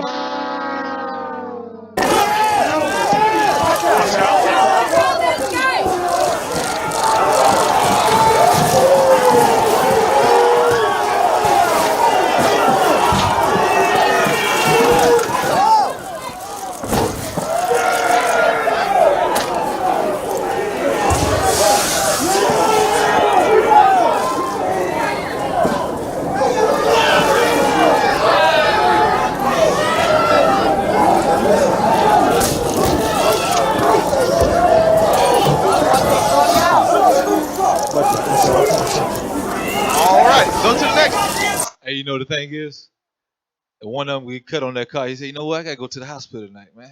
Yeah. Go back to the same oppressor, the same face. Look at that. Take that car. Hey, that's the same. That looked the same as when the football team won the Super Bowl, right? They did the same thing. Yeah, right. Exactly. Now we have Freddie Gray. Let's see. That was we went to Walter Scott. No, Alton Sterling, Michael Brown, Freddie Gray. Let's see what we did then. After a peaceful start, violence broke out near the end of the Freddie Gray demonstration. Windows were smashed in vehicles in some downtown buildings. Some of the worst violence came as baseball fans were arriving at Camden Yards for the Orioles-Red Sox game. Police in riot gear were pelted with bottles and cans that were being tossed, and reports say that 12 people were arrested. This was supposed to be a peaceful rally. The protesters wanted to know what was going on with the investigation into the death of 25-year-old Freddie Gray. But as the rally ended and people started marching toward Camden Yards, it turned very ugly. There were thousands of protesters at City Hall where they had gathered after marching from the police district where Freddie Gray was arrested a week ago. There were speeches and calls for more civilian oversight of police. Well, then the rally broke up, and some of the marchers took to the streets, heading towards Camden Yards where the Orioles were about to play. At first, they sat down in the streets and blocked the roads. Then they got violent, smashing windows of stores and cars. This video was shot by a WUSA 9 photojournalist who was then thrown to the ground, her camera damaged. Police at times seemed frustrated, unable to get the demonstrators to move as hundreds of motorists honked horns and remained stranded on blocked streets. The protest earlier had been peaceful, with many people asking for a swifter justice for Freddie Gray and for more oversight of the police. To keep the police from being above the law and hold them truly accountable to the communities that they serve. And then our third and last demand is that we have a civilian review board, which once again is enforcing that idea that we're going to keep the police accountable to the communities that they're serving. Now, among the other things that they wanted, the protesters, they want to know why Freddie Gray was arrested in the first place. That's never been clear. And also how he died in custody. All right. So I want to touch something. We're going to hit a lot more scriptures dealing with the way we protest. But I guess it just irks me, this Black Lives Matter movement. Because when they say Black Lives Matter, then they let everybody join in. We see a Edomite woman leading us in protest. But Black Lives Matter. You will never see in the nation of Israel another nation leading us to war. You will never see that. But that's how unorganized and unscriptural their approach is. How are you going to let the very man that you are protesting against lead your movement? That's ridiculous. Read that. The book of Ezra, chapter 4, verse 1. Yep. Now, when the adversaries of Judah and Benjamin heard that the children of the captivity built a temple unto the Lord God of Israel, then they came to Zerubbabel and to the chief of the fathers and said unto them, let us build with you. So let me paint this picture for you. When the Edomites and the Arabs saw that Walter Scott was killed, saw that Trayvon Martin was killed, saw that Freddie Gray was killed, they came unto Jesse Jackson. They came unto the homosexual Black Lives Matter movement leader, and they said, let us protest with you. I'm going to show you an example of that real quick. All right. Go to the video I just sent you. Go to the video he just posted. Last one. He said they came and they finish your statement. I'm gonna play a visual for what you're going through. All right.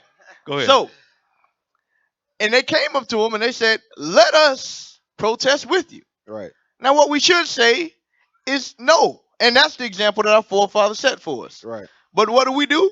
We let our enemies lead the protest. Go ahead, Cap. So here's an example. Let me show you. Here's an example. Play this real quick. A lot of y'all seen this movie. Play that real quick. Excuse me, Mr. This is hold on.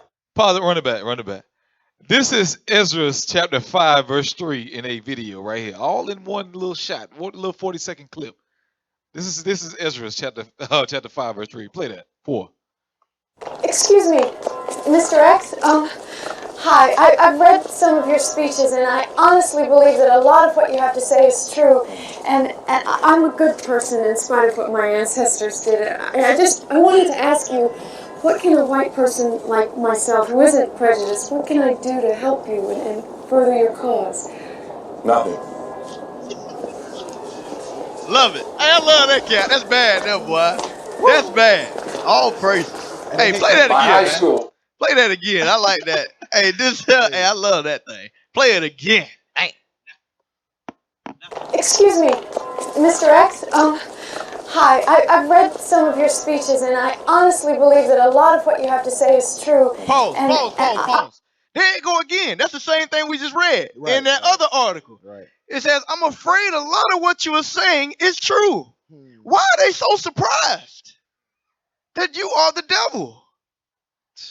When we read the Bible and we saw the rebelliousness of we weren't surprised. We acknowledged what was wrong with us. Right. But like we just pulled in Psalms 58, the white man is born speaking lies. He can't acknowledge his error of his way. He can't do it. He press and play. I'm a good person in spite of what my ancestors did. I wanted to ask you. She said, despite of what my ancestors did, I'm a good person. Press play. What can a white person like myself, who isn't prejudiced, what can I do to help you and further your cause? Nothing.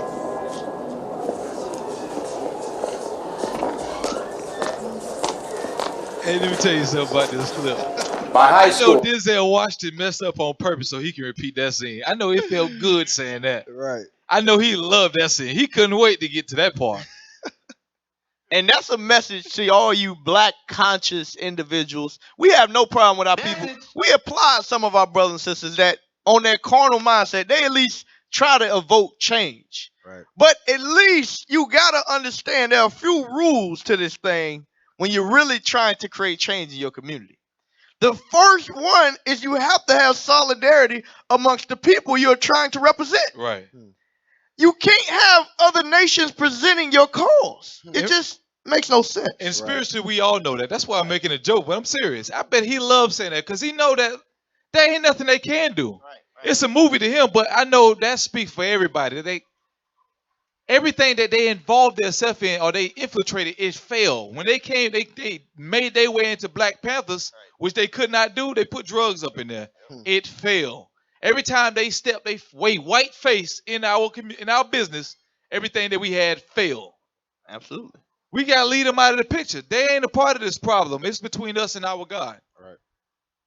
Hey, yeah, I just want to read that in the New Testament, 1 Corinthians 1:10. Just want to read that in the New Testament because that spirit ain't changed. That spirit has not changed. The book of 1 Corinthians chapter 1 verse 10.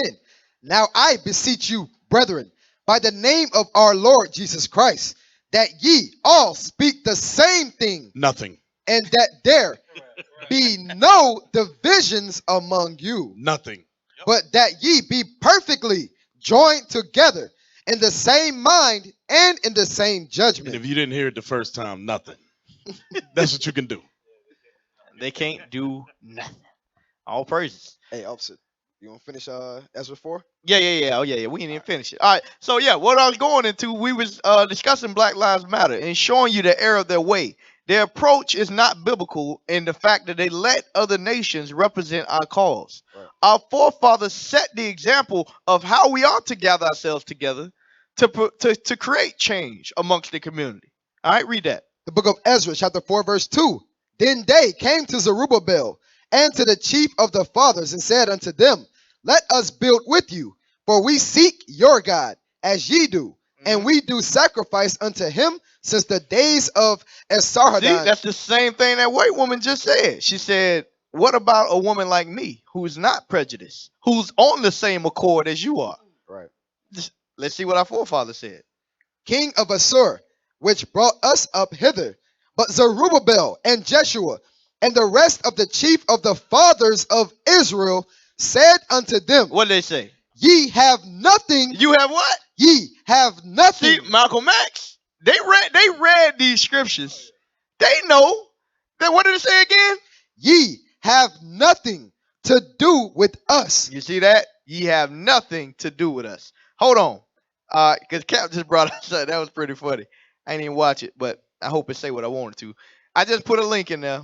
Click on that link. Just put a link in there. Because Cap brought out about the Black Panther movement and how it ultimately came to an end. Same thing with the NAACP, so on and so forth.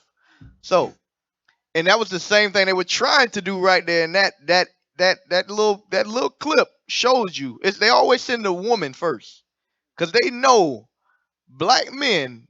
They read the Bible. They know in Ezra's that the woman is the strongest thing on the face of the earth. And for some reason, for the black man, it's the pancake white woman that seduces him. So, let's see. Israelites, there's been a breach. That afro, I recognize it anywhere. The Brotherhood is making a move, just as I expected. Paul? It's time. Now, keep in mind, I always say this. Art imitates life. So, they call it the Brotherhood. They call it undercover brother, and then they put the white woman. They make it a joke. All of this is real. I guarantee you, the writer and creator of this, his forefathers were part of the COINTELPRO. And they told him these stories of how we infiltrated the Black Panthers and how we infiltrated the AIM movement. And he said, I'm going to make this into a movie. I guarantee you. Press play. Time to release a secret weapon. I call it Black Man's Kryptonite. I wanna be bad, make that look so good. Got things on my mind, I never thought I would. I wanna be bad, make that feel so good. I'm losing all my cool. What the hell?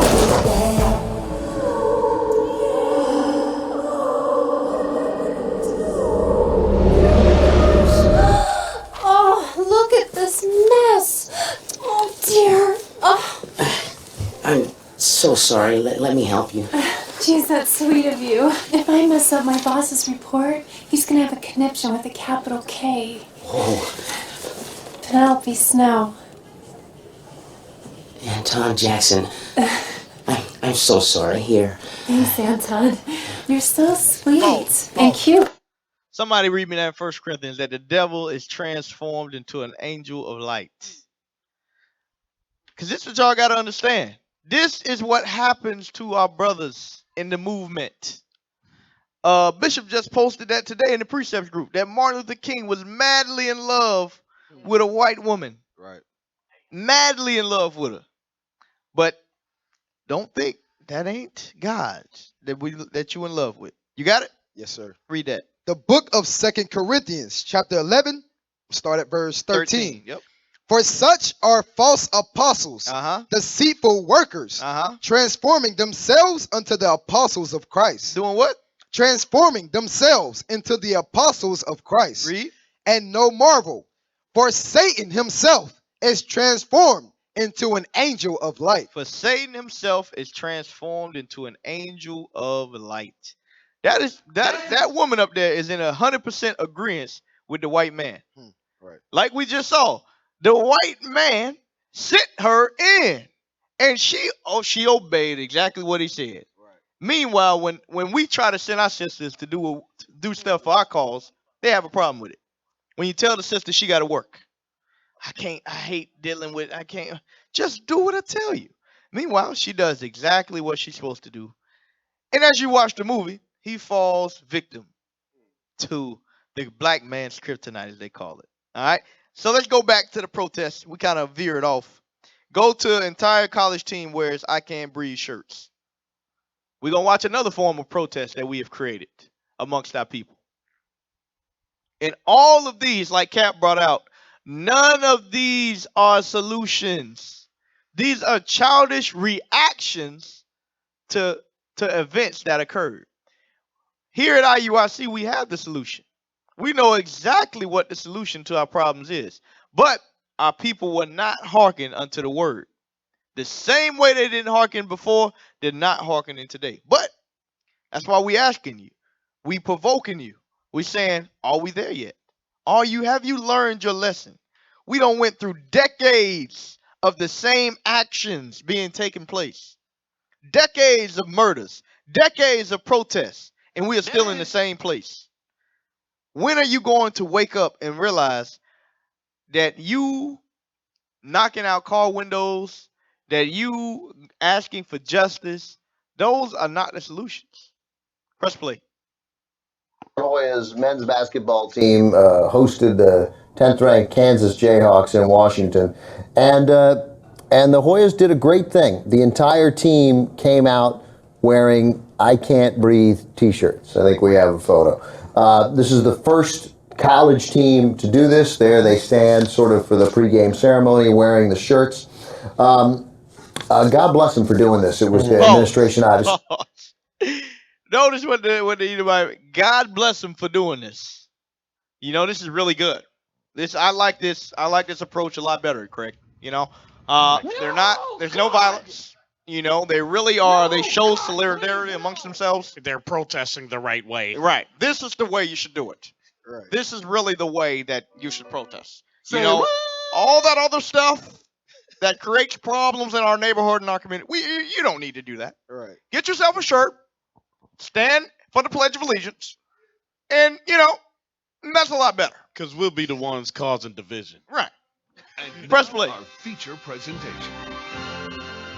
They knew about it, and it appears that not only did they not get in their way, but they supported it, because those t-shirts are, you know, those t-shirts weren't made the day before by a bunch of players, it doesn't look like. But good for them. Here's what some of the Hoyas had to say about it. One of their best players, Devontae Smith-Rivera, he had a big game against Kansas, too. There were a variety of reasons, he says, why we wanted to wear the shirts.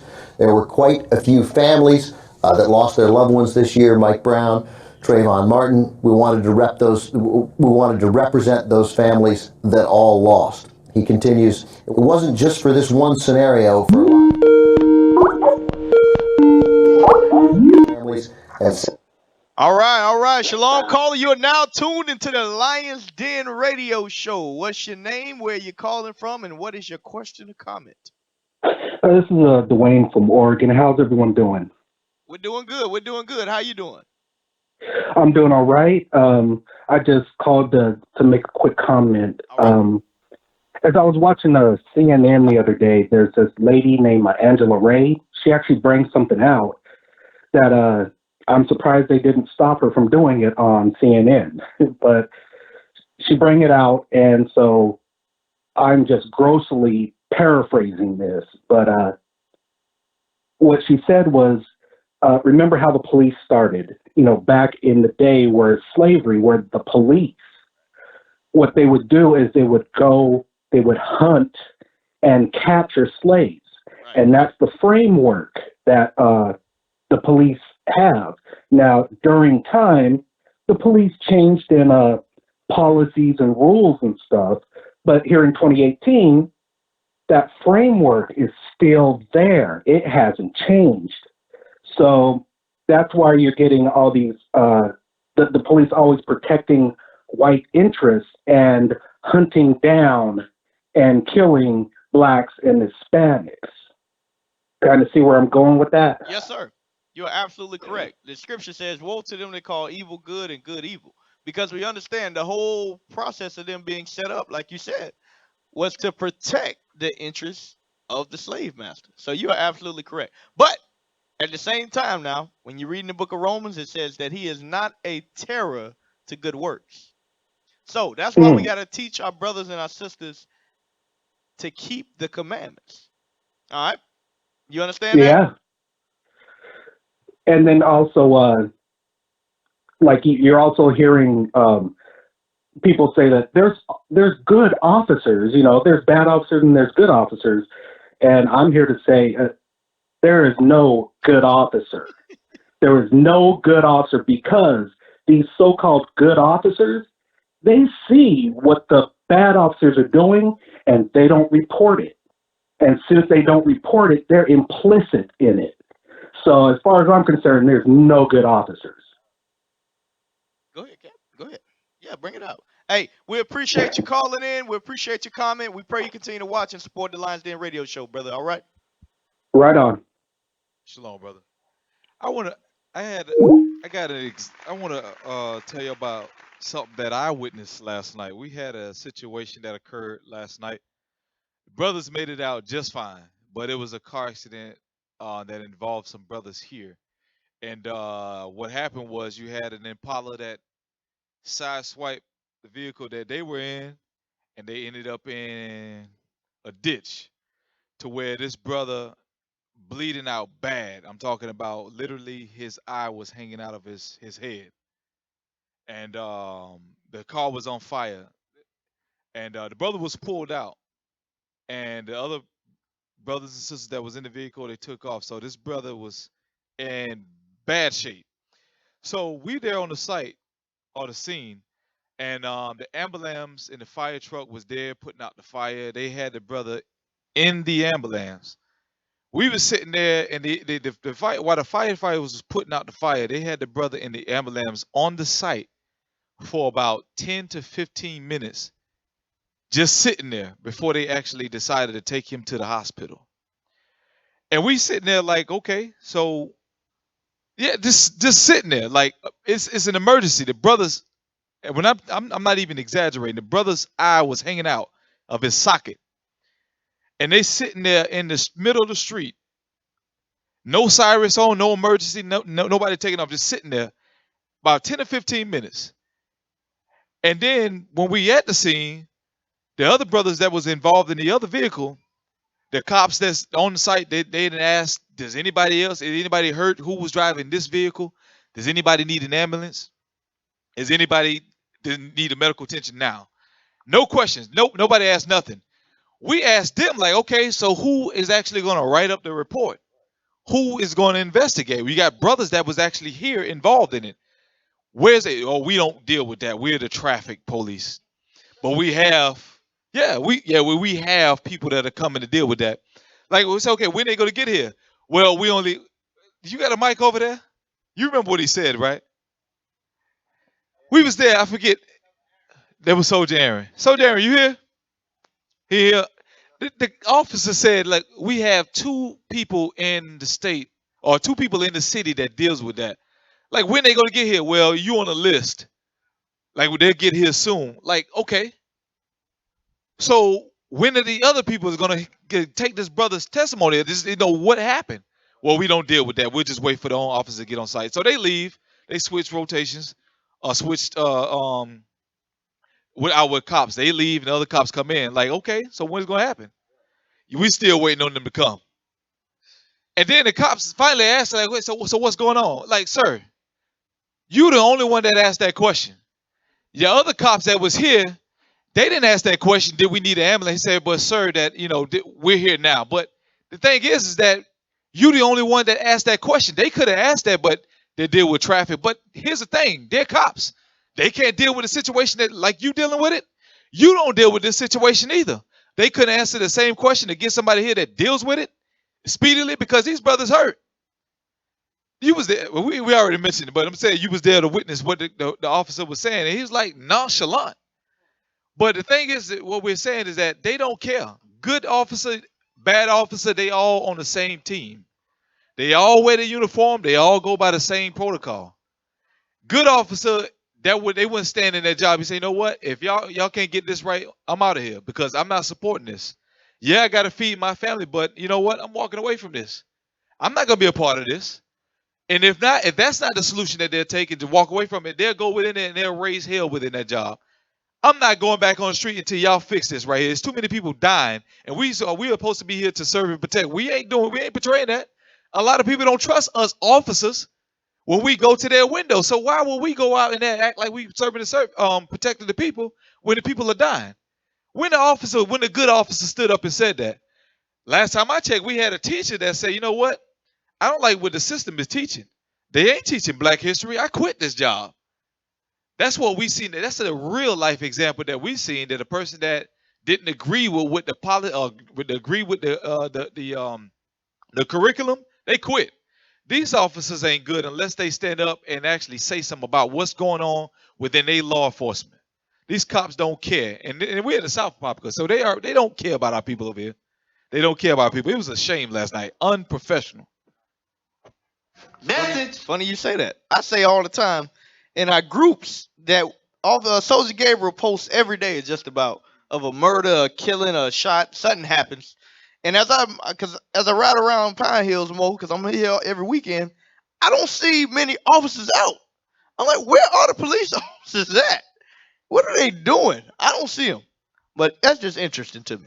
What you got? It was a shift change. Shift change. Unbelievable. All right, keep playing this video.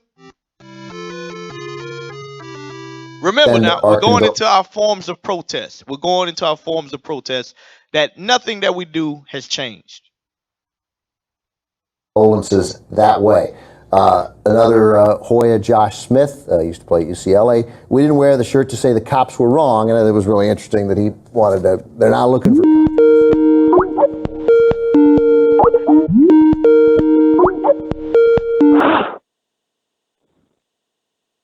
The Lionz Den Radio Show. What's your name? Where you calling from? And what is your question or comment?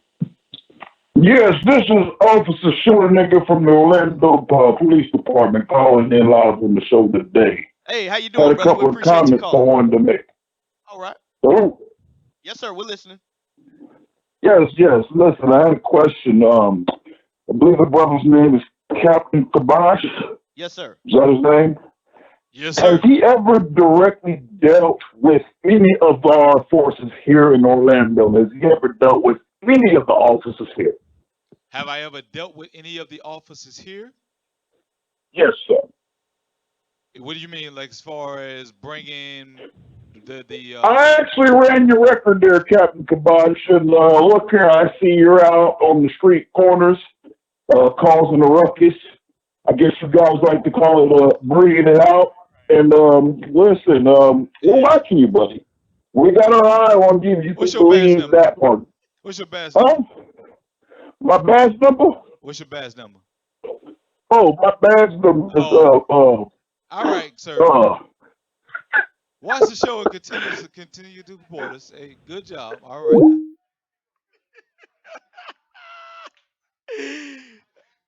All praise. All right, so let's continue. All right. Witchcraft don't work on the Israelites, right? All right, so listen now. This is. But you see why God ain't playing with us, right? That's foolish. That's foolish.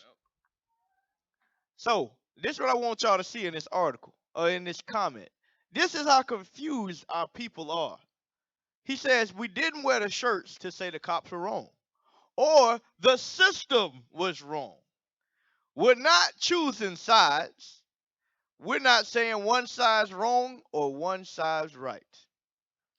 This is what our people have to understand. You have to take a side. You said that was who? I don't know who that was. What y'all talking about? Hey. So it says we didn't wear the shirt to say the cops were wrong or the system was wrong. We're not choosing sides. We're not saying one side's wrong or one side's right. So go to if you're not with me, you're against me in Matthew. Get that scripture for me, also in the because this is what our people have to understand. This is what our people have to understand. All right. Yeah.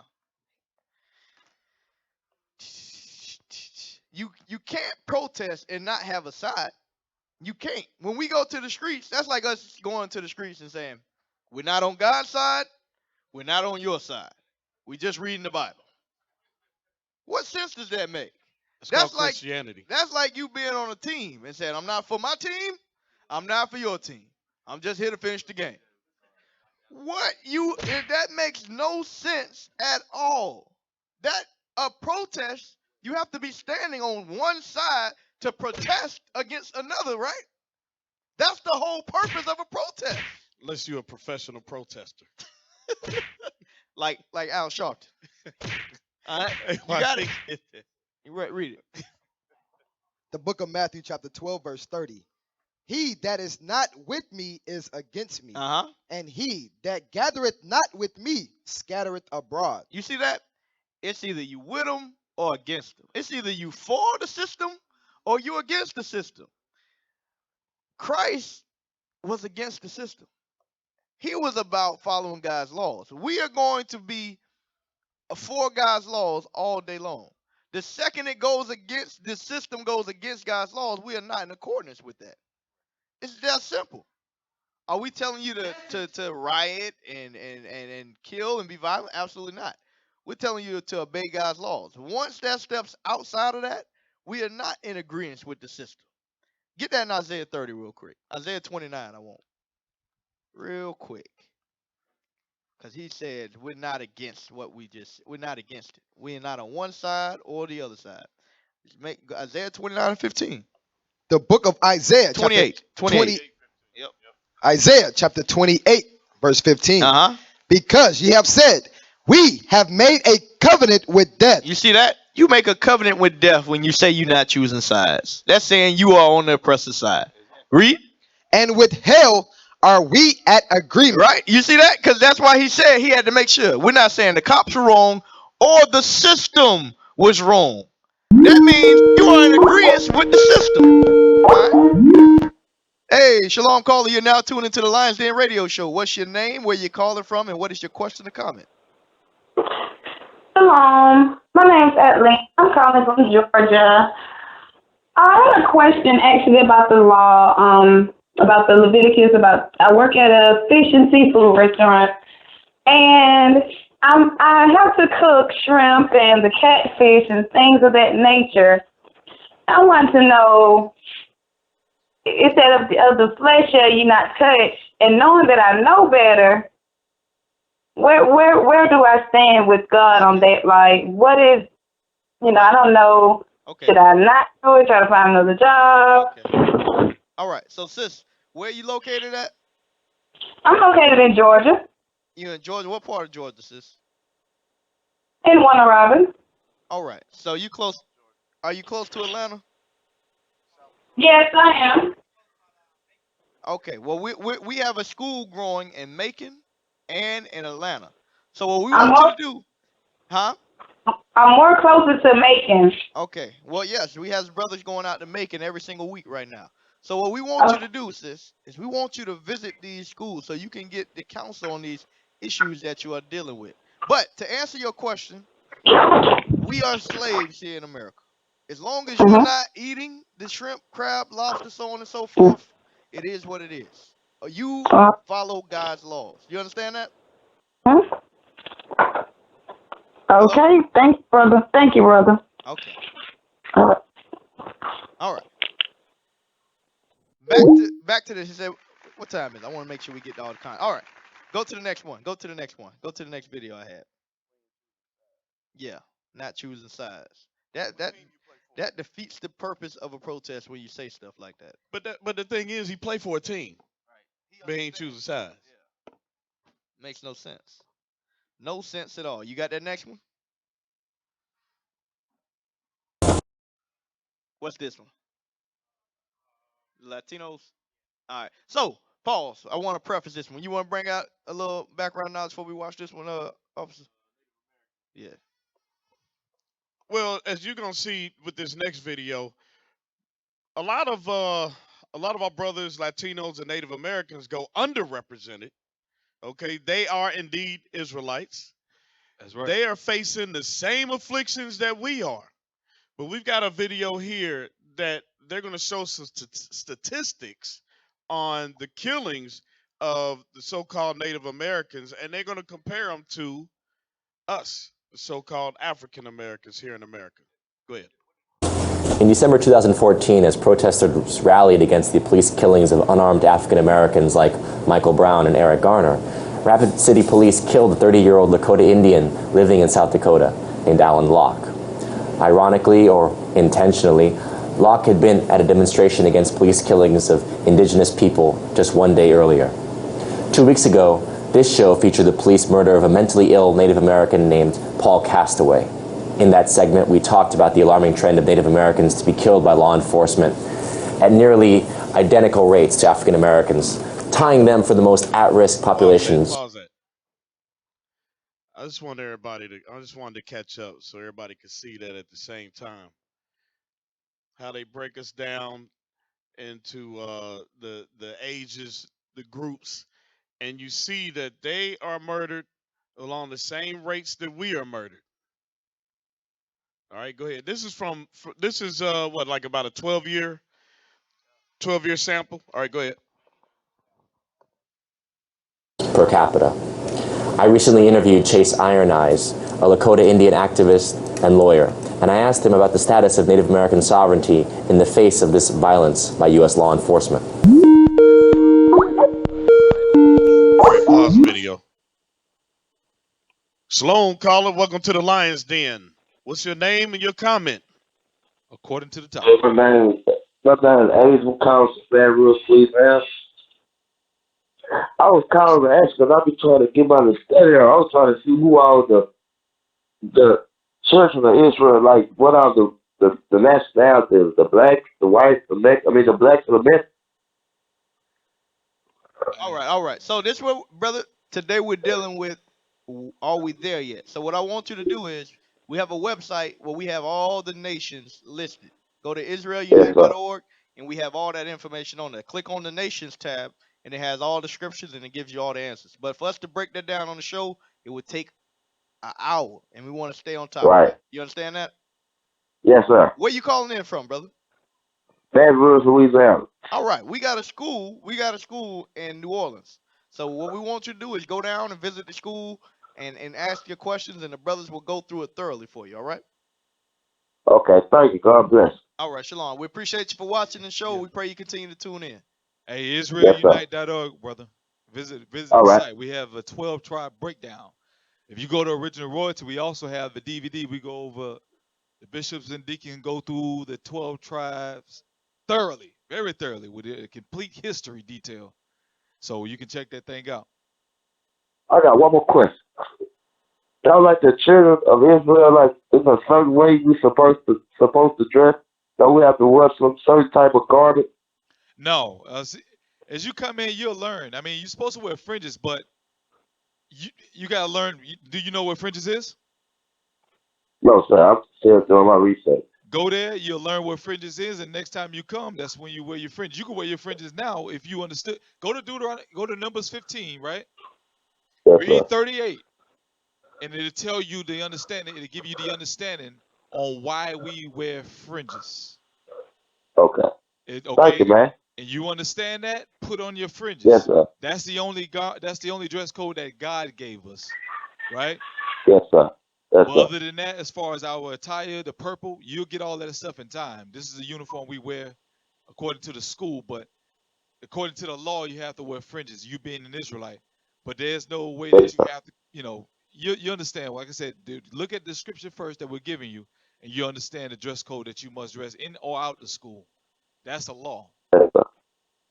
All Yes, right. sir. Thank you. All right, brother. Shalom. Hello. All right, let's get back to Sinai. Now the United States have a pre-existing right to self-determination. So there was a time when there were no European powers that controlled or subjected us to their criminal jurisdiction. That has since changed with the adoption of things like the Major Crimes Act, and with the movement with the land theft, essentially. Native Americans control much less than what we controlled, 150 years ago. So when I leave, now I move back to the reservation. There's a different legal status here. There are no non-Indian cops here, police officers. But when I leave here, I'm subject to the laws of like the state of South Dakota or the state of North Dakota, for instance. So that's why you see these contacts between Native American people and non-Indian enforcement officers. Right. So, in the context of these Native Americans who've been killed recently, were they not then on the reservation when these assaults occurred? Correct. Most of them are not on the reservation when these killings happen. Mm-hmm. So what is it, do you think, that's motivating a lot of these killing? Is it sort of, would you call it just the racial bias and perhaps a prejudice that's based in a lot of entertainment and our, you could say, our mythology as an American country? Yes, I think that there's definitely a bias and there's a stereotype that Native American people are, Native American men are violent and that they are sometimes under the influence, and that they come from poverty-stricken environments, and that could lead to reckless decisions. Do you hear the stereotypes? Do you hear the same thing that they said about us? Rewind that just maybe about 10 seconds. I want you to play that one more time. Go ahead. Influence, and that they come from poverty-stricken environments, and that 10 seconds. All right, right there. American people are Native American men are violent, and that they are sometimes under the influence, and that they come from poverty-stricken environments, and that. So that's the same thing that we've been portrayed as being violent, under the influence. They are saying the same thing. So now you got a hysteria with the police that they already going. Remember what the officer said about Mike Brown? He's just like he's a monster. He's so big, like he was, fighting Godzilla or something. I had to shoot him. That's They what Zimmerman said about Trayvon. Trayvon too. You see how skinny this kid is, right? George Zimmerman is a grown man, but he acts like, oh, this guy he was gonna take me, he was gonna beat me down. But you know what it all goes back to? That mentality that they all have. Remember what Hillary said? Right. Super there you predator. Go. There you go. They all have that same image about us, so they approach us like predators. They come at us with a defense weapon already out. Right. Like, sir, why you got your gun on me? It was a traffic stop. I'm remembering that the cop had his gun drawn. Man, like, what you got your gun out for? Like, we just a traffic stop. You say you pulled me over for, I think it was a traffic violation. But he said, why you got your gun out? For my protection. I forget what he said, but they approach us like the predators they say we are. We got to stop giving them the ammo. We got to stop acting belligerent and acting like demons, like we don't got no common sense. Then they won't see us as predators. It says, and we go through it. We had a video. We go through this all the time, but because our scriptures tell us that a man's gait in his attire show who he is. But if we run around with walking up in like the brother, like going back to the brother again, walking up, busting up in the Congress Hall, talking about we gotta chanting. Get to that one. Like, that's uncivilized. Is that a way to get stuff done? Right. And you see why they look at us the way they do, and they don't take our oppression serious. Right. Right. Look at how we look at what we do. It's crazy. You go to the next video. So I just wanted to point out that blacks and Hispanics are oftentimes viewed the exact, well, Hispanics and Native Americans are oftentimes viewed the exact same way we are. It's just that there's more attention in the media focused on us. But if you look hard enough, you'll find a lot of stories and statistics in the same area. Absolutely correct. Absolutely correct. All right, play that. Is underway after a police officer shot and killed a deaf man in Oklahoma City. 35-year-old Magdiel Sanchez was shot Tuesday night in front of his home. Neighbors say that Sanchez could not understand officers' commands. Police say that Sanchez approached them with a metal pipe in his hand, and they were at his home investigating a hit-and-run crash involving his father. Omar Villafranca is outside the Oklahoma City Police Department. Omar, good morning. Good morning. The Oklahoma City Police Chief says this is a criminal investigation, which is standard in police-involved shootings. A neighbor tells us that he was yelling at officers outside before the shooting, telling them that Sanchez was deaf. Surveillance video from a nearby business shows the moment a truck, driven by Magdiel Sanchez's father, crossed an intersection and is hit by another car. The truck rolls over, then drives away. Police track the truck to Sanchez's home. The first officer to arrive at the house, Lieutenant Matthew Lindsay, says Sanchez approached him holding a metal pipe. A second officer, Sergeant Christopher Barnes, arrived a short time later. Lieutenant Lindsay drew his taser. Sergeant Barnes pulled his handgun. They both discharged their weapons after Sanchez didn't respond to verbal commands. Oklahoma City Police Chief William City. In our training, if we have an officer that has the taser, is going to deploy the taser, we have another officer with cover fire. Julio Reyes says he and other neighbors were frantically shouting at the officers, telling them Sanchez is deaf and could not understand them. I believe they did hear me because one of them turned around and looked at me. He also claims Sanchez used what he called a stick as a means of communication, not as a weapon. The guy does movements. He don't speak, he don't hear, so mainly it's hand movements that he does. Using a sign language interpreter, J.R. Renninger, a representative with the Oklahoma Association of the Deaf, says he's concerned with the police department's ability to deal with the deaf. Why didn't they use another option rather than just going to deadly force? Chief City says his officers are taught how to deal with these kinds of situations. We've actually had training with persons who are deaf. We had some training in 2013, and we're always open to new ways of dealing with the public with disabilities. The Sanchez family did not want to comment. Neighbors are also telling us that the shooting was caught on a home security they had camera. trainer. Yeah, we just saw what the training is. I bet I can put a bullet in you, put a bullet in him faster than you can tase him. Hey, click on that George Carlin video real quick about police brutality, because it's funny. They keep talking about this training, and then changing laws. You cannot untrain how they are born according to the scriptures. There's no training, there's no amount of training you can get to get that out of them. That is the way they are born. Press play. Yeah, watch the language. I'm getting a little tired of hearing that after 6 policemen get arrested for shoving a floor lamp up some black guy's ass and ripping his intestines out, the police department announces they're going to have sensitivity training. I say, hey, if you need special training to be told not to jam a large, cumbersome object up someone else's asshole, maybe you're too fucked up to be on the police force in the first place. Huh? Maybe. Maybe not. Maybe not. I don't know. Listen. Yeah. That's right. You know what they ought to do? They ought to have 2 new requirements for being on the police: intelligence and decency. You never can tell. It might just work. It certainly hasn't been tried yet. No one should.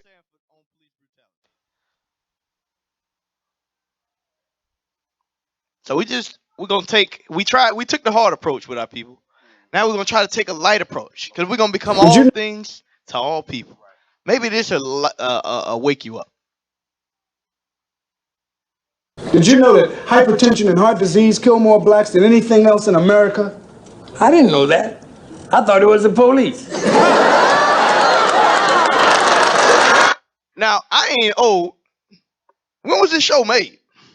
Why you looking at me? When was this show made, old man? Hey, Fred Sanford, that was the early 70s. God. Early to mid 70s. Wow. Yeah. So they made jokes about this in the 70s about police brutality. What is that letting you know? The same things were happening, but they didn't have Twitter. They didn't have Instagram. They didn't have Facebook. They didn't have handheld cameras. But we can go back and archive this stuff that these things were relevant in the community at this time because it's in media. Remember, art imitates life. This wouldn't have been so funny if it wasn't real. Play it again. Did you know that hypertension and heart disease kill more blacks than anything else in America? I didn't know that. I thought it was the police. Pause. Hey, is that video funny? He's got a gun for Key and Peele. The Key and Peele clip you put. He's got a gun. Is it funny? All right. Yeah. Click the Key and Peele. He's got a gun. It's right above the Malcolm X clip. I want to see what this is. Okay.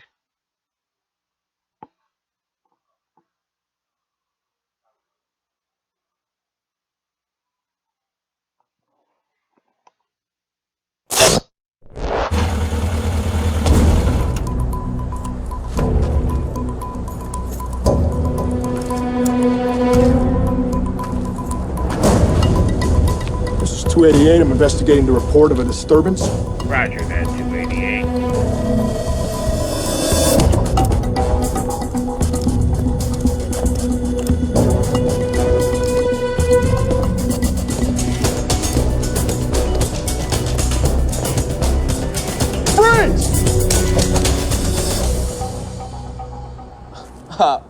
Because I got a popsicle.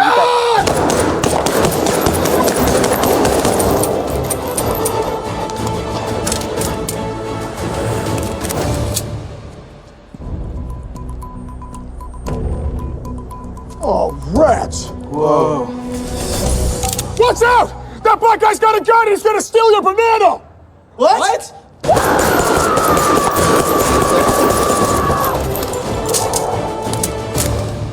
Go, go, go, go, go, go, go, go, go, go, go, go, go, go, go, go, go, come on. No! You're gonna have to leave the area. There's been a disturbance. Go, for your safety, sir. Go now, please. Okay, go, go, go. Get going. Ah! Big fuzzy guy!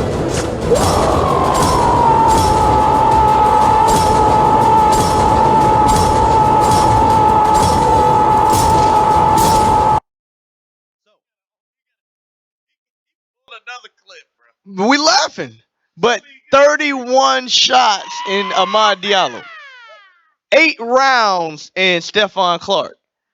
This stuff is real. As funny as it is, this is like who would just open? This is what's happening to our people. Hey, also, I actually saw an article earlier about African American women that have been killed by cops as well, and they showed an image of an older lady. I forgot her name. They said they shot her 30 times. Older woman. She was like in the 70s. 30 times. It's crazy, man.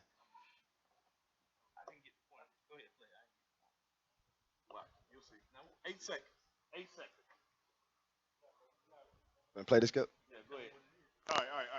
All right. So, you know the other nations, especially Esau, all the other nations, they mock our oppression. Okay, so we're going to see, it's only 8 seconds that we're going to play of this video, but it's called Dear Black People, right? Obviously, Edomite woman. And I want you to pay attention to about the 7 or 8 second mark. All right, go ahead, play that. It was all a dream. I used to read 17 magazine. Bunch of white girls going to prom in the limousine. Dear black people, that's you. I'm going to see if they caught that. Play that one more time, Daniel. It was all a dream. I used to read 17 magazine. Bunch of white girls going to prom in the limousine. Dear black people, that's you. Hands up. don't shoot. So that's how they see us. That's how they mock us. We losing lives, families being destroyed, and it's a joke. That's like when what was it? The officers had hands down get a job during Ferguson, right? That's how they mock us, okay? And the thing is, yeah, take that off for somebody go out looking for Esau. Like you said before about the art and it imitates life. You know, the thing is that it's so common that even they make a mockery of it. You know, it's a joke to them that we lose our lives. It's a joke to them. Everything has become desensitized with the advent of social media. It's happened, and they see us protest every other week. It's a joke to them. And I'm gonna show you the biggest joke right now. Another brother, pull up to Stephon Clark, his brother. We're gonna show you his behaviors because I know the brother's hurt, he's upset or whatnot, but that's not the way to carry yourself. And I know we kind of being like Esau now. We're telling people how they should behave when certain things happen. But if you really want change, come repent. Because we were at the Stephon Clark rallies. We were out there teaching our people. We were giving them the solution. Where were you at then? Press play. Joining me now is Stephon's brother, Savante Clark. Thank you so much for joining us. I know it's tough, but we appreciate you joining us on this day today. I know it's even tougher because there was a wake held for your brother, Stephon. First, let me express again my sympathy here. How's your family holding up? How are you holding up?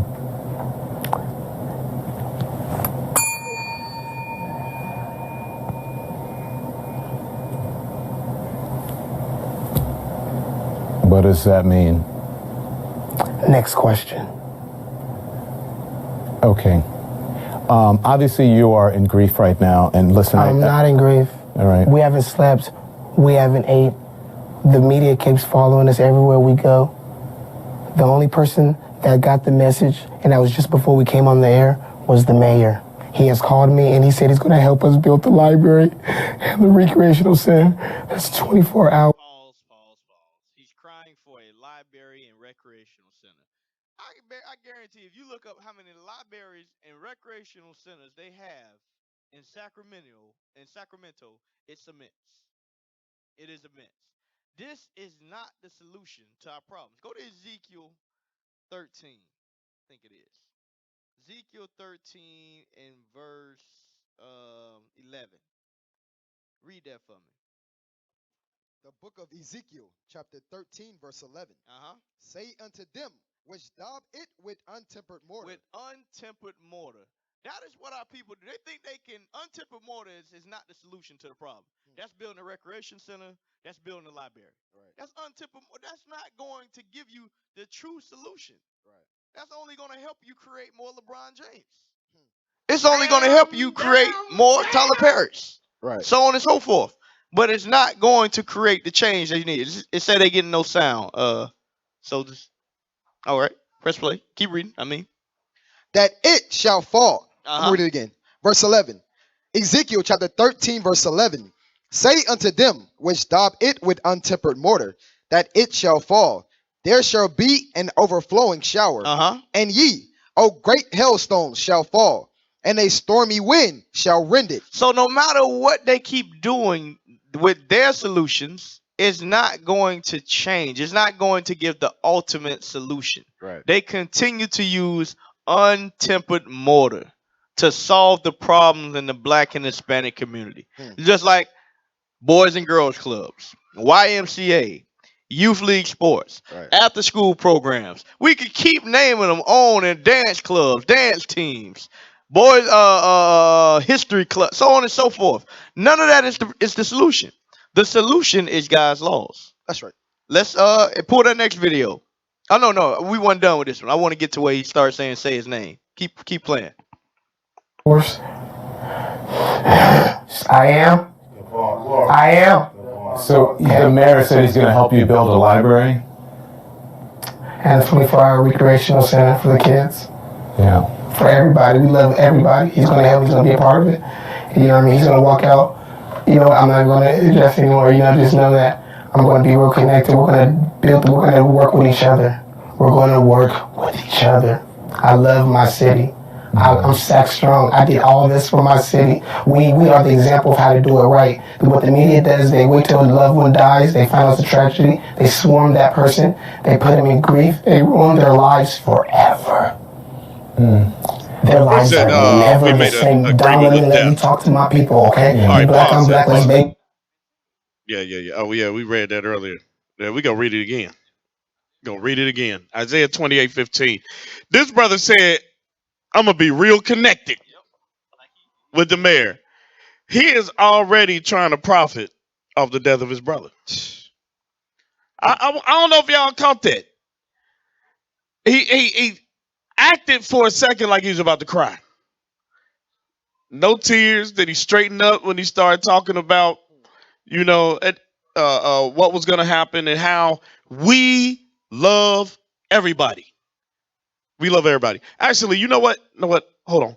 Get First Ezra 8 and 84. I want to bring this out first. I want to bring this out because we got to get rid of that we love everybody spirit. Right. Okay? That's Christianity. Now, the Bible does tell us that if possible, be at peace with all men. But don't say, you know, we got to love everybody, hold hands, so on and so forth. Start at 84, bro. The book of First Ezra, chapter 8, verse 84. Therefore now shall you not join your daughters unto their sons, neither shall you take their daughters unto your sons.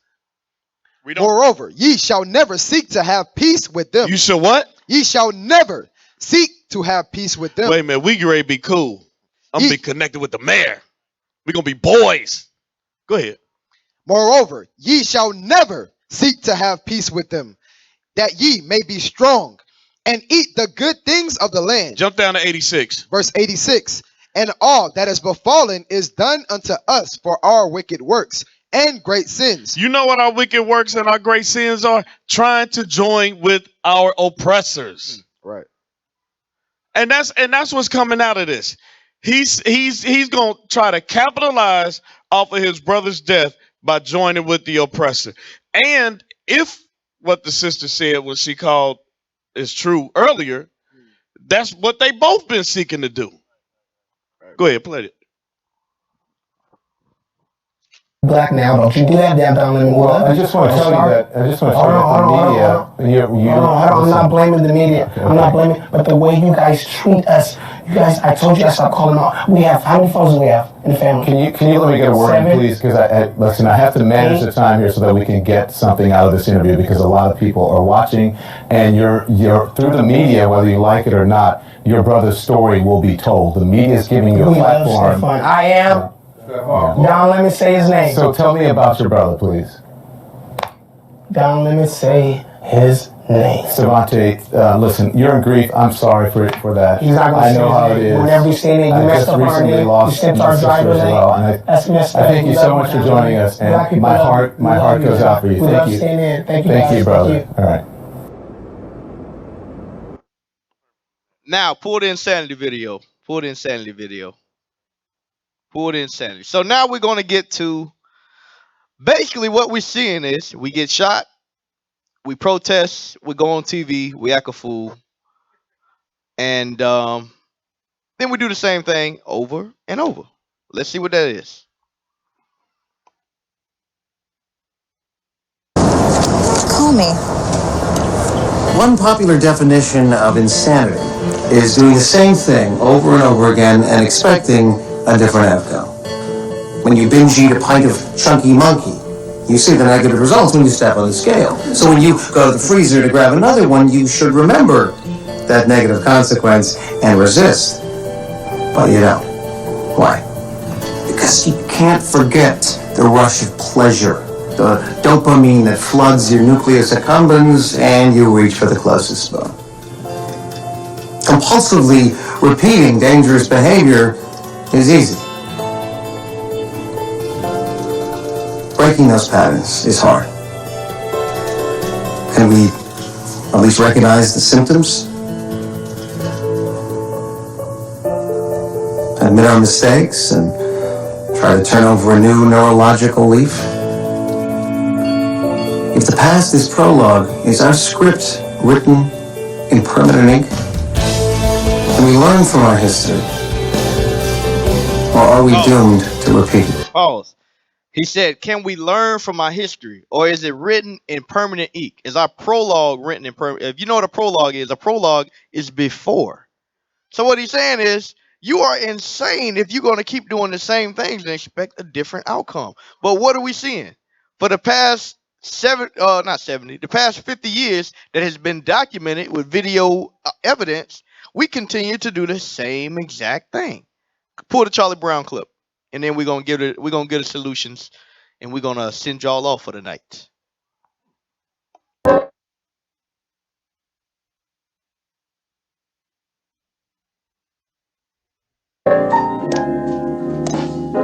Charlie Brown, now Charlie Brown. I can't believe it. She must think I'm the most stupid person alive.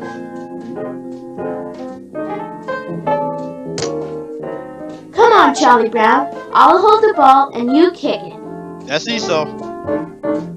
Hold it! Ha! You'll pull it away and I'll land flat on my back and kill myself. There it go. But Charlie All Brown, the time. We it's do the same Thanksgiving. What's that got to do with anything? Well, one of the greatest traditions we have is the Thanksgiving Day football game. And the biggest, most important tradition of all is the kicking off of the football. Is that right? Absolutely. Come on, Charlie Brown. It's a big honor for you. Well, if it's that important, a person should never turn down a big honor. Maybe I should do it. Besides, she wouldn't try to trick me on a traditional holiday. Pause. This time I'm gonna kick.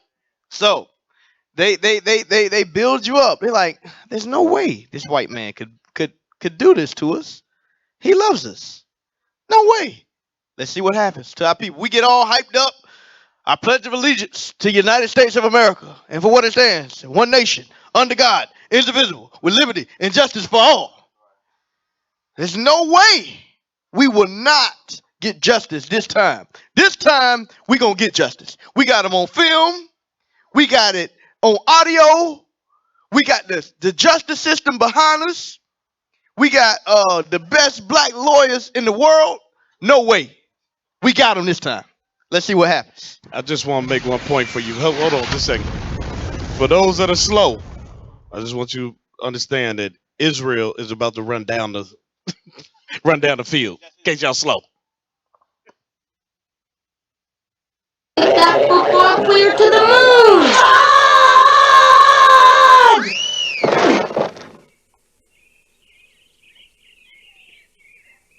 Isn't it peculiar, Charlie Brown, how some traditions just slowly fade away? Pause. Now look, she said that some traditions don't fade away. Remember at the beginning, Charlie Brown said that she was going to do it before she did it. That's just like the article that we read earlier where it says the white man was surprised, but it says very few blacks are not surprised. Here we go. Play that clip again. I want the ending. When he actually kicked the ball. Oh yeah, when he tried to kick the ball. Play right there. She wouldn't try to trick me on a traditional holiday. Like the officer said, that's our mindset, right? This time I'm gonna kick that football clear to the moon! Keep going. Pause. Go to Isaiah chapter 51, verse 23.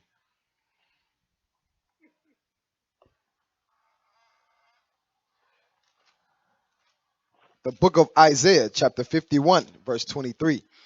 But I will put it into the hand of them that afflict thee, which have said to thy soul, bow down, that we may go over, and thou hast laid thy body as the ground. This is where we at now. This is our condition. We attempted, we have tried everything, we voted, we marched, we protest, We wore the shirts. We tried to fight for the cause. We tried to get freedom. We tried to get liberty. We tried to get justice for all. It says we have laid our body down as the street to them. We don't. And as the street to them, to them that went over. To them that went over is the nations. They walk over us like we don't exist. Killing a black man like he going out of style, or killing a Hispanic man and Native American Indian like they going out of style, like they don't exist. Read on. 52:1. Chapter 52, verse 1. Awake, awake, put on thy strength. The Lord telling us to awake and put on our strength. What is our strength? It's the Bible. And the power of his might. Okay, that's the Bible. Read on. O Zion, put on thy beautiful garments. O Jerusalem, the holy city.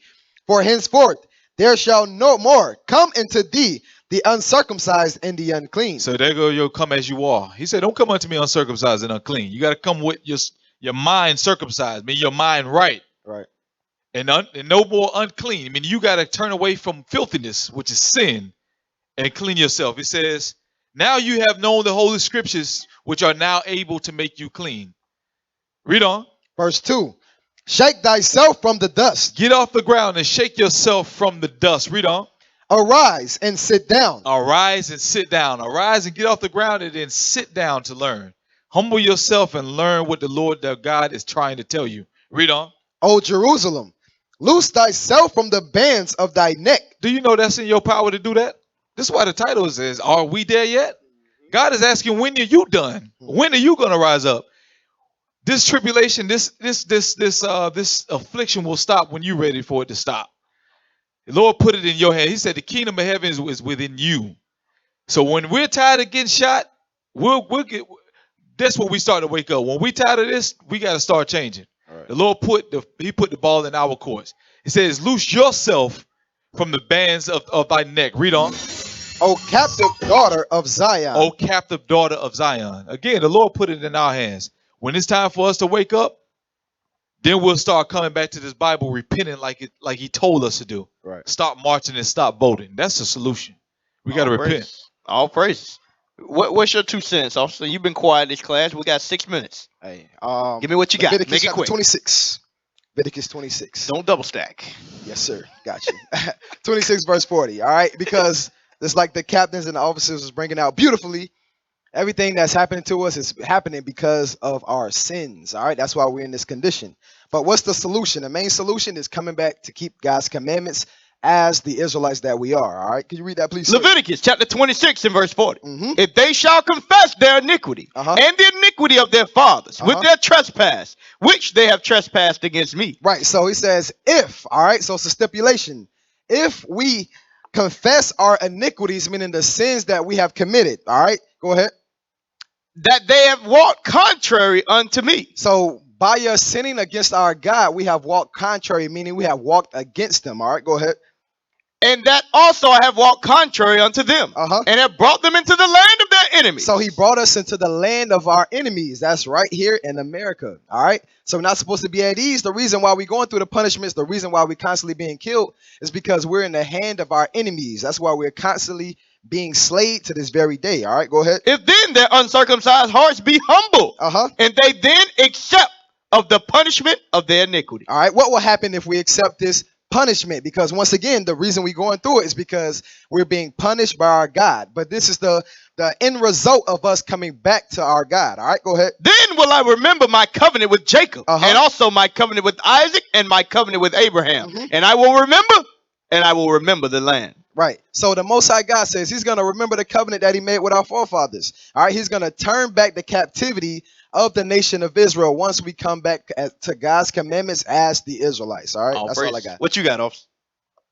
One scripture right quick. 2 Peter chapter 3, verse 9.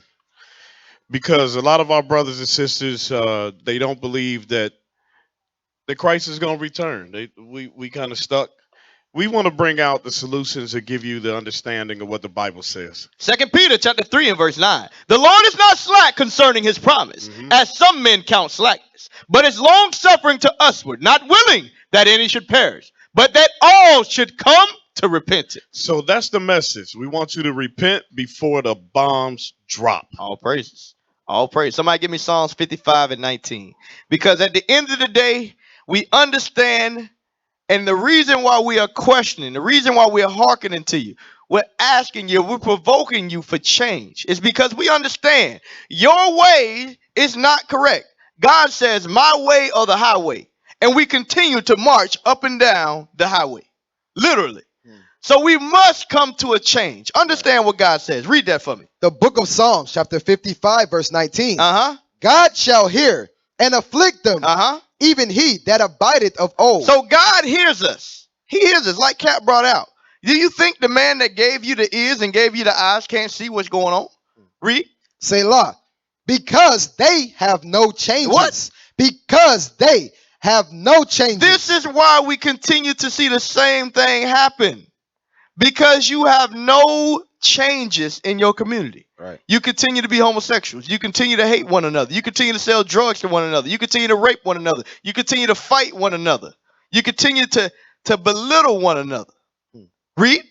Because Therefore, they have no changes. Because they have no changes. Therefore, they fear not God. Because you do not fear God. Fearing God is the keeping of the commandments. Right. So, we ask you one last time. Are we there yet? So, with that, we want you to understand, what is our mission here on the Lion's Den radio show? You got that? We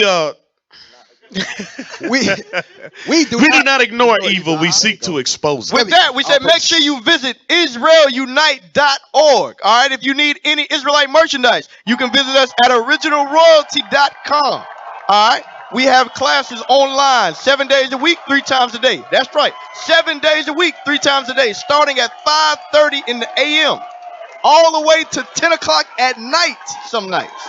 All right, we have schools all throughout the United States and all throughout the whole world. Visit the Israel Unite Contact Us page. We have a Facebook, Instagram, Twitter. Wherever our people at, you can find us. Hashtag IUIC, Israel Unite. Google us. You can find us. We out there. We might be on the street corners right now. 365 days of camp. IUIC. With that, we say shalom. Shalom. Shalom.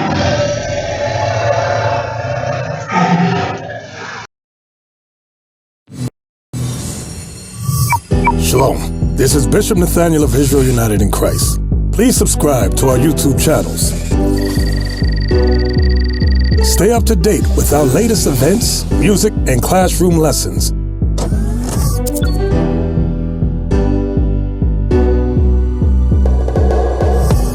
IUIC plans to continue visiting different countries where this gospel has not been preached before. IUIC needs your help in pushing this truth.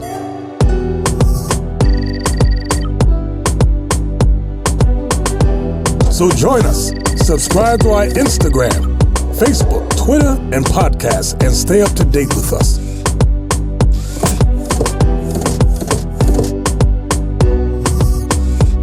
For more information, please visit www.israelunite.org.